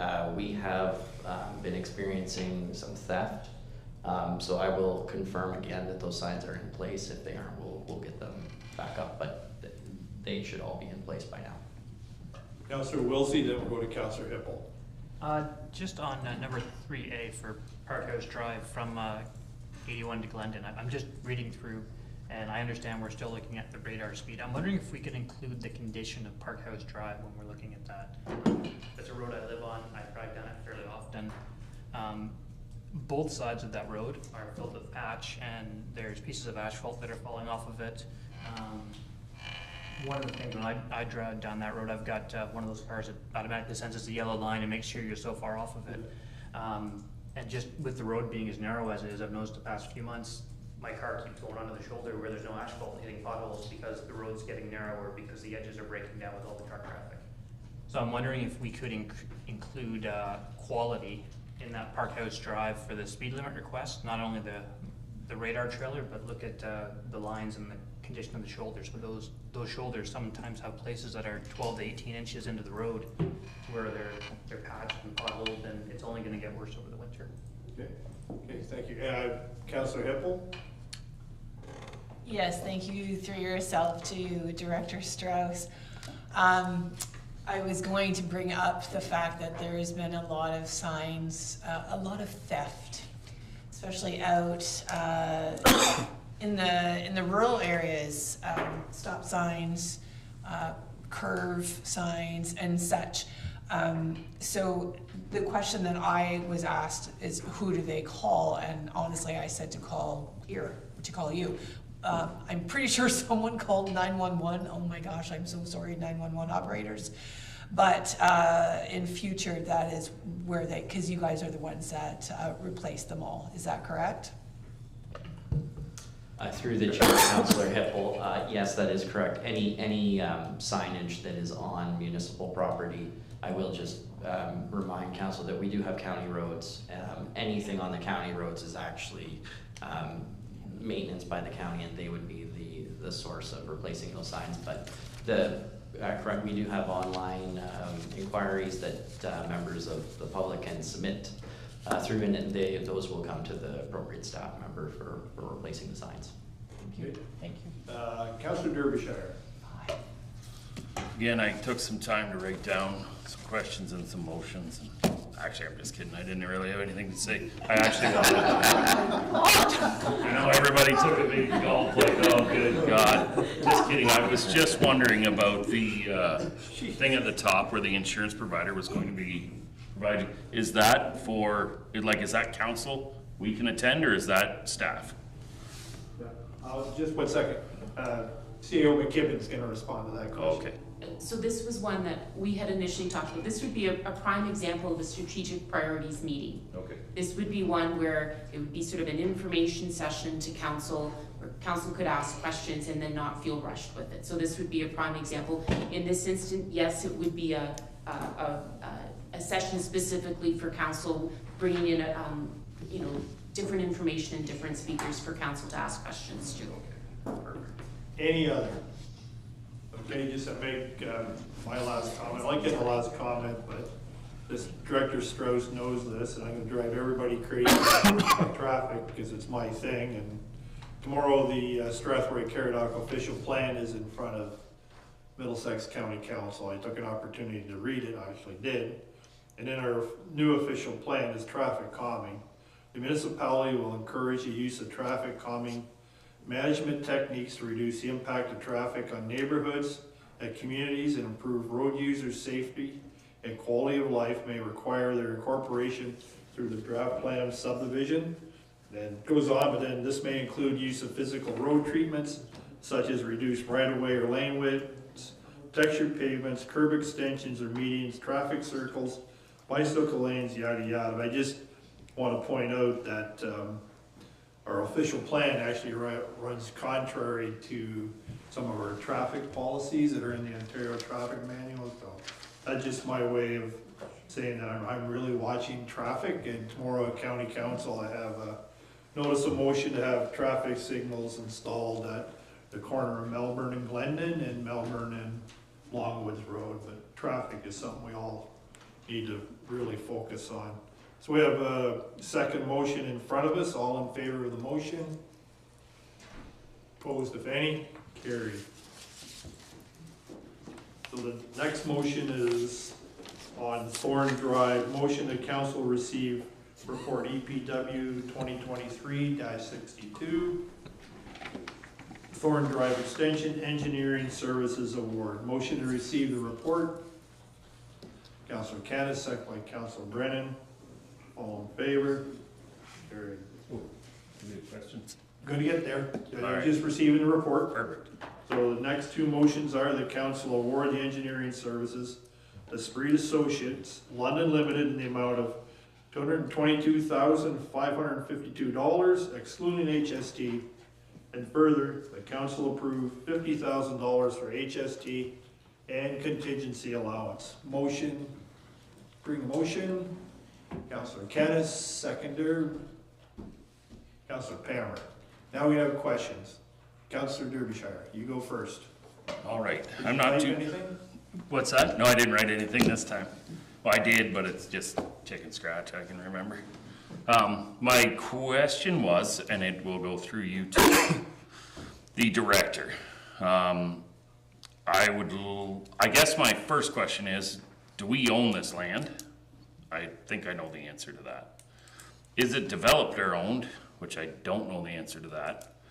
And are we spending money on a project that we might not ever see through, being that it might be owned by someone that's not up for selling? Or are we just going to expropriate it? Fair questions. Director Strauss. Thank you through the chair to Councillor Derbyshire. So question one was, do we own it? No, we do not own it. It is privately owned. It is. Question two was, is it owned by a developer, I believe? And no, it is not. And question three, are we, I think you said, are we putting money towards the project that could maybe just not go ahead? Did I have that correct? No, go ahead, Councilor Derbyshire. I was gonna say, I guess it would be, are we going to expropriate the lanes or the lands to run this lines or whatever through or down, or just so that we know this isn't a project we're gonna kinda do, and this land might not sell for 20 years and then we'll be redoing this 20 years from now. I'm just asking. No, that's fair.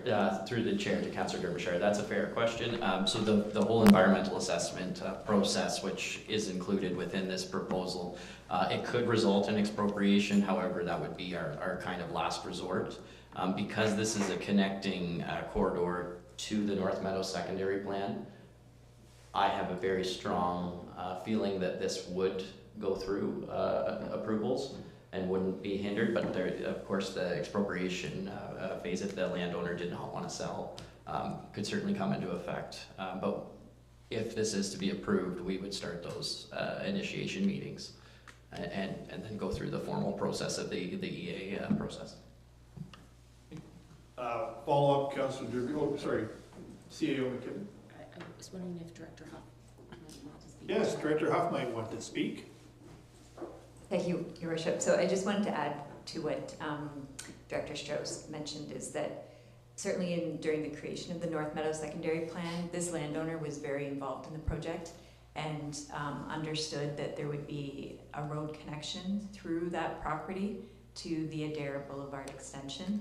And it's required not only for a road connection, but also the servicing connection, because we can't tie into 2nd Street permanently. We have to tie into Head Street via this extension.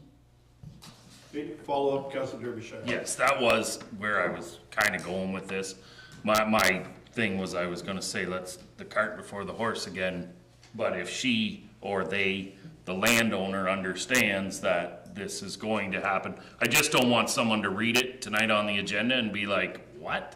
You think you're going across my land? It's like, great. Now we've made some friends. Councillor Pelkman. Yes, thank you. I know I've asked this question once before, but I can't remember the answer, so I'm gonna ask it again. In terms of traffic flow, my feeling is if we extend Thorn Drive across the valley, is that the traffic from that subdivision will empty out eventually on Head Street through Thorn.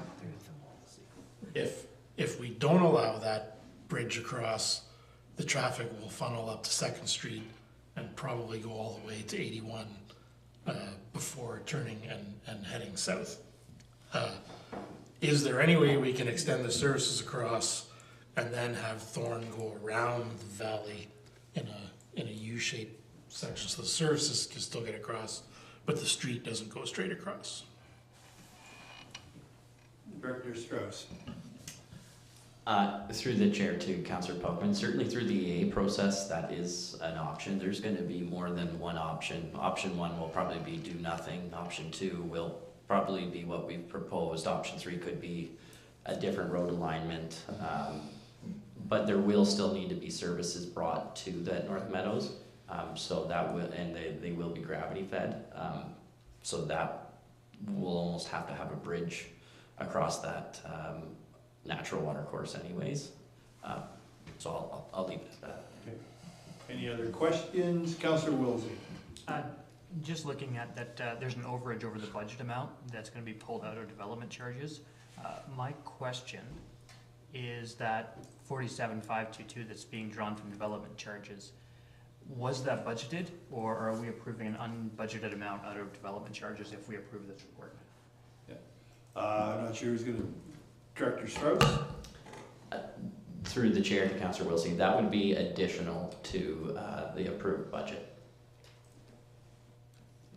47.5? The 47.5, yes. The 225,000 was in the 2023 approved budget. This is development charge fees, so it wouldn't be taxation.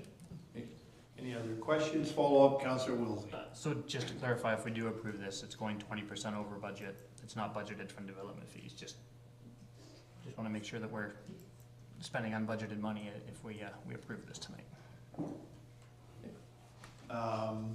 Any other comments or questions? Seeing none, we have a second motion in front of us. All in favor? Opposed, if any? Carried.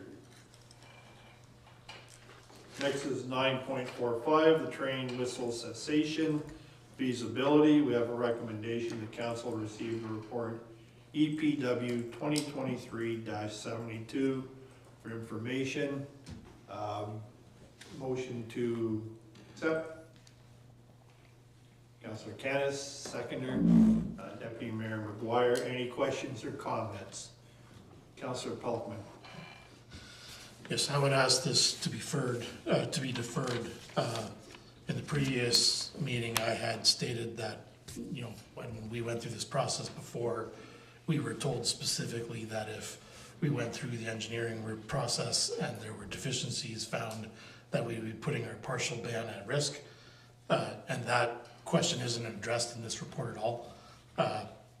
So I think it needs to be addressed before we can approve this motion one way or the other, because this affects the entire town of Strathroy that currently enjoys no train whistles throughout the night. And if we were to go through the engineering report and deficiencies were found, and CN would act on those deficiencies and cease the partial ban, then the town's looking at trains whistling 24/7. So I guess the question that I would ask be answered is that should the engineer's report find deficiencies that would prevent a cessation of train whistles, would CN be required to act on them, on those identified deficiencies, which would put our partial ban at risk? Was that the question to the director, and your motion was to defer? To defer, yes. Your motion was to defer? And that's the question that I think needs to be answered before this report comes back to council. We have a seconder of this motion. Are you seconded, Councillor Brennan? Questions on the motion to defer? Councillor Palmer, I'll come back over there. Councillor Palmer? I just have a question on the report. Yes. So the financial implications say that it's estimated to be 15 to 25,000 per single railway crossing for the assessment. How many crossings do we have? How much, because I assume we would do them all or most of them. So what's the overall financial implication of this? 6 in Strathroy. 300,000, 400,000. That's my question. Okay, do you have an answer to that, Director Strauss? I think you do. Through the chair to Councillor Palmer, we have 15 crossings, include from what the original motion said, from the town limits to Amiens Road. Thank you.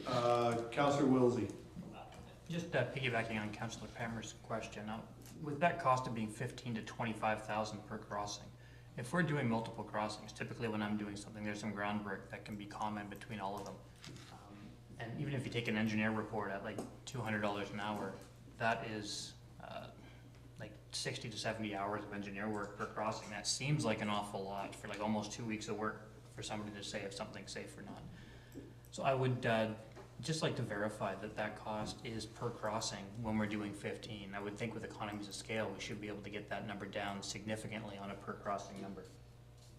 And just like to get that verified in the updated report. Director Strauss. Thank you through the chair to Councillor Wilsey. So that is a rough estimate that was provided to me per single crossing. There could be further savings. This would require a full survey, draft design, consultation. There is extensive work to each crossing, so I'll leave it at that. But there is a potential for RFP being posted and better competitive pricing coming back. Okay, Councillor Derbyshire. I just have one question. I agree with Councillor Pelkman's deferral. Being that it does say per single railway crossing, I would like to know if I would be able to engage the public at the crossing in Ward 2. I'll exclude the town. I'll leave that to the Ward 1 guys. The crossings at Ward 2, if there was a group of people that said they're willing to put 15,000 up between 10 of them, could council do it and then repay council to have that done? Or they could pay council ahead of time. That's not, you won't pay after, but would we allow that? I don't know who you asked that to. No, well, that's a good. Why don't we do two parts to this? I'll help here. We'll make the motion to defer and add that a staff report come back on the advisability of citizen, whatever, Ward 2. You can pick any ward. I just mean, Yeah, I just didn't want to seem like, because Strathroy already has its partial ban. Right. So I don't want to go messing around with any of that. Yeah. So I will just step out back into my rural roots and be like, look, we'll deal out here. So I don't want to exclude it. Anybody can do it. I don't want to screw around with their band. Okay. So before we do it, let's do that. Let's make a motion to defer and have the staff report back on the advisability of citizen engagement. Okay, we're okay with that? Motion to accept. All in favor? Opposed, any? Carried. The motion was to accept to defer. Yes. Yeah, I know, Eric. Yeah. It was a while ago. 9.46, 540 Albert Street servicing request. Recommend two parts here. Recommendation the council receive the report and the council require the applicants to work on providing a servicing solution that complies with the existing standards and bylaws in coordination with municipal staff. Motion to accept. Councillor Brennan, seconder. Councillor Kennis, any questions or comments? Okay. Seeing none, we'll vote on the motion. Those in favor? Opposed, if any? Carried. Thank you, Director Strauss. Now to this Chief Administrative Officer hiring report, Public Works Operator, Communications Assistant. Of a recommendation of report HR 2023-17. Hiring report, Public Works Operator, Communications Assistant. be received for information. Motion to accept, Councillor Pammer, second by Councillor Pelkman. CEO McKibben, did you want to update the report? If I may, through your worship, we do have staff here to speak to the report, if we could have. I don't want him to miss his opportunity since he's been here tonight. You may never want to come back. Thank you, Chair, and through you to Council. We're pleased to report the hiring of 2 well-qualified individuals to the municipal team. One, Mr. Vandervaart, who is continuing to be employed with us, now in a full-time position, full-time permanent, as a communications assistant, and Mr. Lofthouse in the public works operator position. And he joins us with quite a bit of experience in that sector. With that, I will leave to Council if they have any questions. Any questions or comments? Councillor Wilsey. I actually have a general question about the hiring report. I notice we always see hiring reports, but I hear reports that are kind of incidental about staff leaving, but those reports never come back to council. I'm just thinking as being transparent and honest, I realize that would probably have to be in a closed meeting. I would like to see going forward that the CAO gives a report, or HR gives a report on any resignations and terminations, including the results of an exit interview, just to find out why it happened, so we can make sure that we're keeping our employees happy and going forward. Okay. I think the CEO will take that under advisement and come back to us with that one. So I don't need a motion for that? You need a motion on that? If that's a direction, a motion is required. Yeah, need a motion, so you can make a motion. Yeah, I'll make that a motion. Seconder motion? Councillor Derbyshire, any questions or comments? Councillor Pelkman and Councillor Pammer. Excuse me. I think when we look at what the role of council is, we're supposed to set direction through policy and not micromanage and not get into operations, and I think that's crossing the line. I think that's getting into operations. And if, from time to time there are larger reports done, particularly, I can think of every time they review the pay scale where the results of exit interviews in general are talked about, but I don't think that we need to have a report every time somebody leaves a position. I think that's beyond our scope of responsibilities. Councillor Pammer. Yeah, I agree. I don't think we need, I think that as long as we are advised of there was a trend or something of concern, or if we were being sued by an ex-employee, then I think that council would want to be made aware of those circumstances being sort of out of the norm. Or if, like I said, there were any unusual trends, and I would trust that the CAO and the Director of HR would be on top of that and advise council. So I agree, I don't think we need it regularly, but just, as issues outside of the box come. Okay. We'll go Councillor Brand and Councillor Derbyshire. In the past, CAOs and HR directors in camera have alerted us to personnel issues when it was required, and I'm satisfied with that to continue in the future. But I think I agree with my colleagues about the incursion into operations here. Councillor Derbyshire. Oh, I'm probably on the opposite page. I will just give you a little situation I ran into where I received a couple phone calls from some people that had one of our employees do an excellent job. Okay, I just want to make sure, Councillor Derbyshire, you weren't going down a road. Take her easy, Chief. I know what I'm doing. I appreciate the promotion. I know. Banging that thing. We don't need that yet. Okay, now you threw me off course. So I had a couple phone calls about someone had done a great job. They made a phone call back to see, could this person come out again? And they were told they have been terminated. That was what they were told phoning in.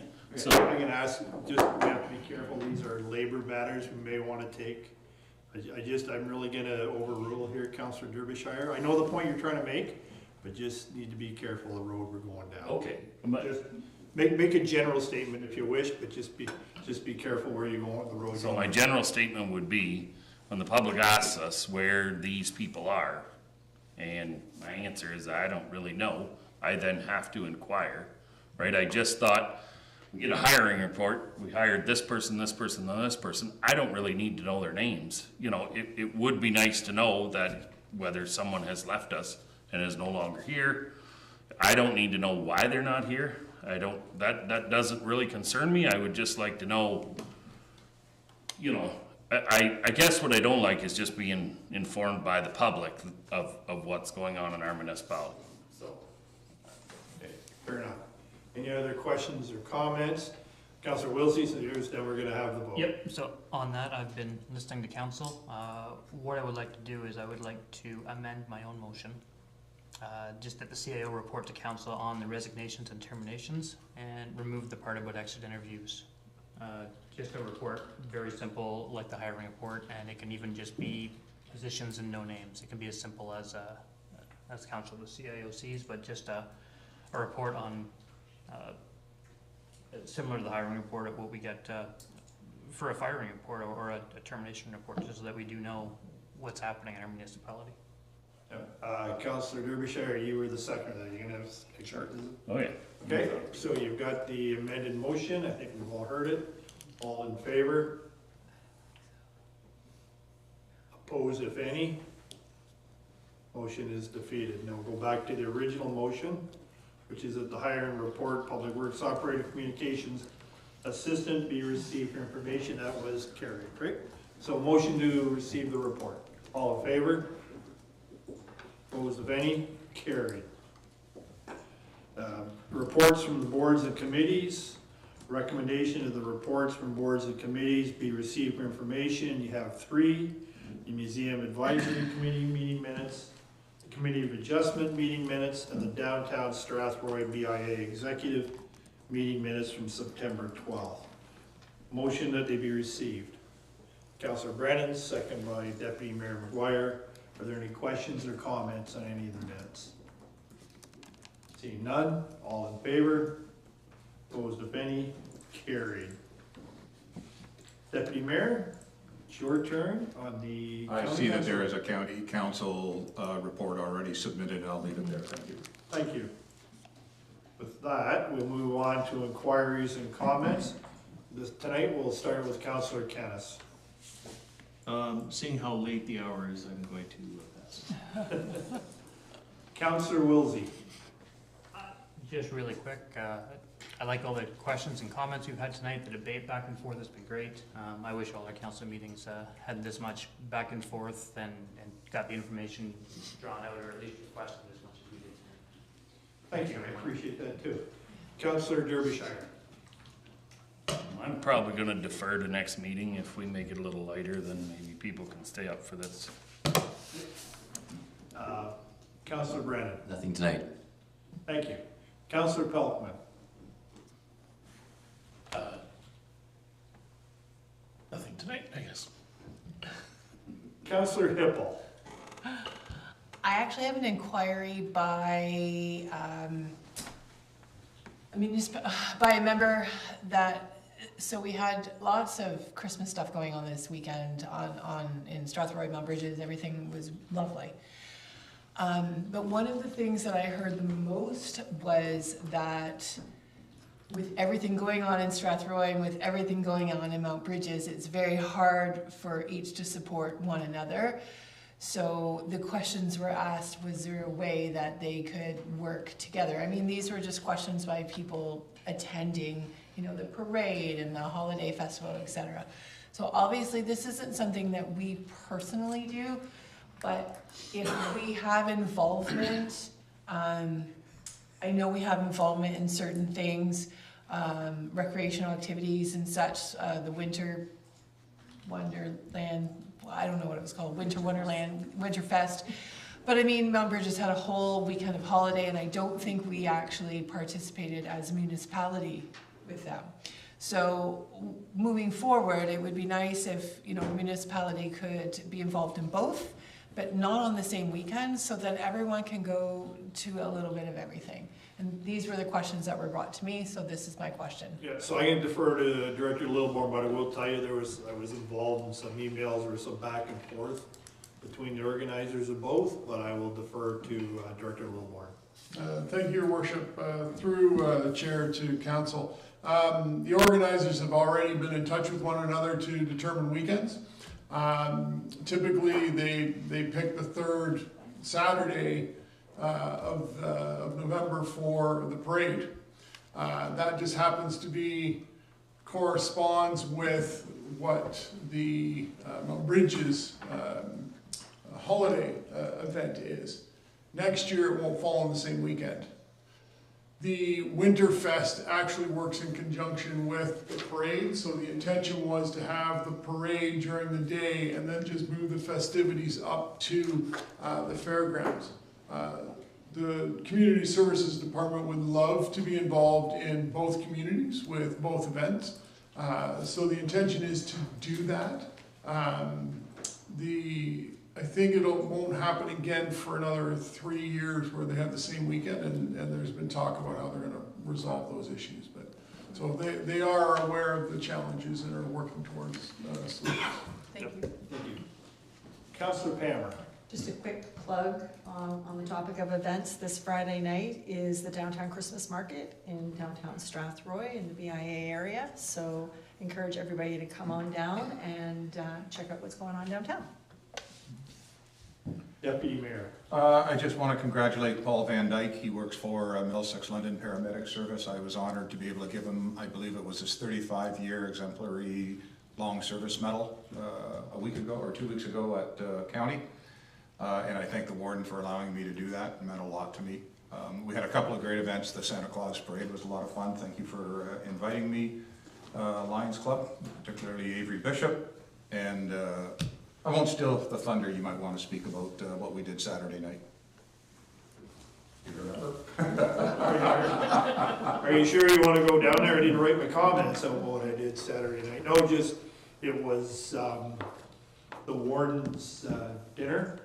Warden Kathy Burkhardt Jessen, and I will just say that she had this year her term. She has represented the county very well and has worked tirelessly, and both the deputy mayor and I marvel at the hours that she puts in. But as her term comes to an end, next Tuesday we will be electing a new warden, and they will be hard pressed to carry the mantle of Warden Burkhardt Jessen. She has done a great job. So that's it. Thank you. Scheduled meetings. I just have a question for the CIO. We have the Finance Committee meeting Monday, November 27th. There was some thoughts of changing that to a strap plan, so I've lost that. I apologize for asking that. Through the chair, yes. Sorry, the agenda was prepared as we were finalizing. So the November 27th meeting will be a strategic priorities discussion, and I think based on some of the discussions tonight, or the strategic plan discussion, will be a very beneficial meeting that will tie in both some of the budget discussions with the strategic plan discussion as well. Thank you. Now move on to bylaws, and I'm going to need your help with this, Jen, because I know some have been deferred, so we'll go first. So the first one is 73-23, and that refers to item 7.3 regarding the construction of the Carruthers Hetzel drain. So that one is just needing third and final reading. So a motion that bylaw number 73-23 receive third and final reading. Motion, Councillor Hippel, second by Councillor Kennis. All in favor? Carried. Then there's bylaw 74-23. That refers to item 9.4.1, which is the water rates and charges. So that one is looking for first, second, and third and final reading. Okay, motion to accept bylaw number 74-23. Councillor Belkman, second by Councillor Brennan. All in favor? Carried. Bylaw 75-23 refers to item 7.2, and that's for the construction of the Boersma-Burwell Road drain, and that one is looking for a third and final reading. Motion that bylaw number 7523 receive third and final reading. Councillor Hippel, seconded by Deputy Mayor McGuire. All in favor? Carried. Bylaw 90-23 refers to item 9.2.1, which is the bylaw to authorize the execution of the condominium agreement. And that's at 430 Head Street. So that one is looking for first, second, third, and final. Motion that bylaw 9023 receive first, second, and third and final reading. Councillor Pelkman, second by Councillor Pammer. All in favor? Carried. Bylaw 93-23 refers to item 9.2.2, and that one is for the Haddon Lane. That's the part lock control. So that one is looking for first, second, third, and final. Motion to accept bylaw 9323 receive first, second, third, and final reading. Councillor Pelkman, second by Councillor Canis. All in favor? Carried. I just want to note that I abstained because of my early. Okay. In case somebody was wondering. So bylaw 95-23, that one is deferred for staff reports. So bylaw 97-23 is to adopt the municipal alcohol policy. So that one is first, second, third, and final. Motion that bylaw 97-23 receive first, second, third, and final reading. Councillor Canis, second by Councillor Pammer. All in favor? Carried. And then finally, bylaw 94-23, just to confirm tonight's proceedings. So that one is first, second, and third, and final. Motion that bylaw 94-23 receive first, second, third, and final reading. Councillor Pelkman, second by Deputy Mayor McGuire. All in favor? Finally, motion that we adjourn at 9:53. Someone to bring the motion. Councillor Canis, seconded by Councillor Derbyshire. All in favor? Carried.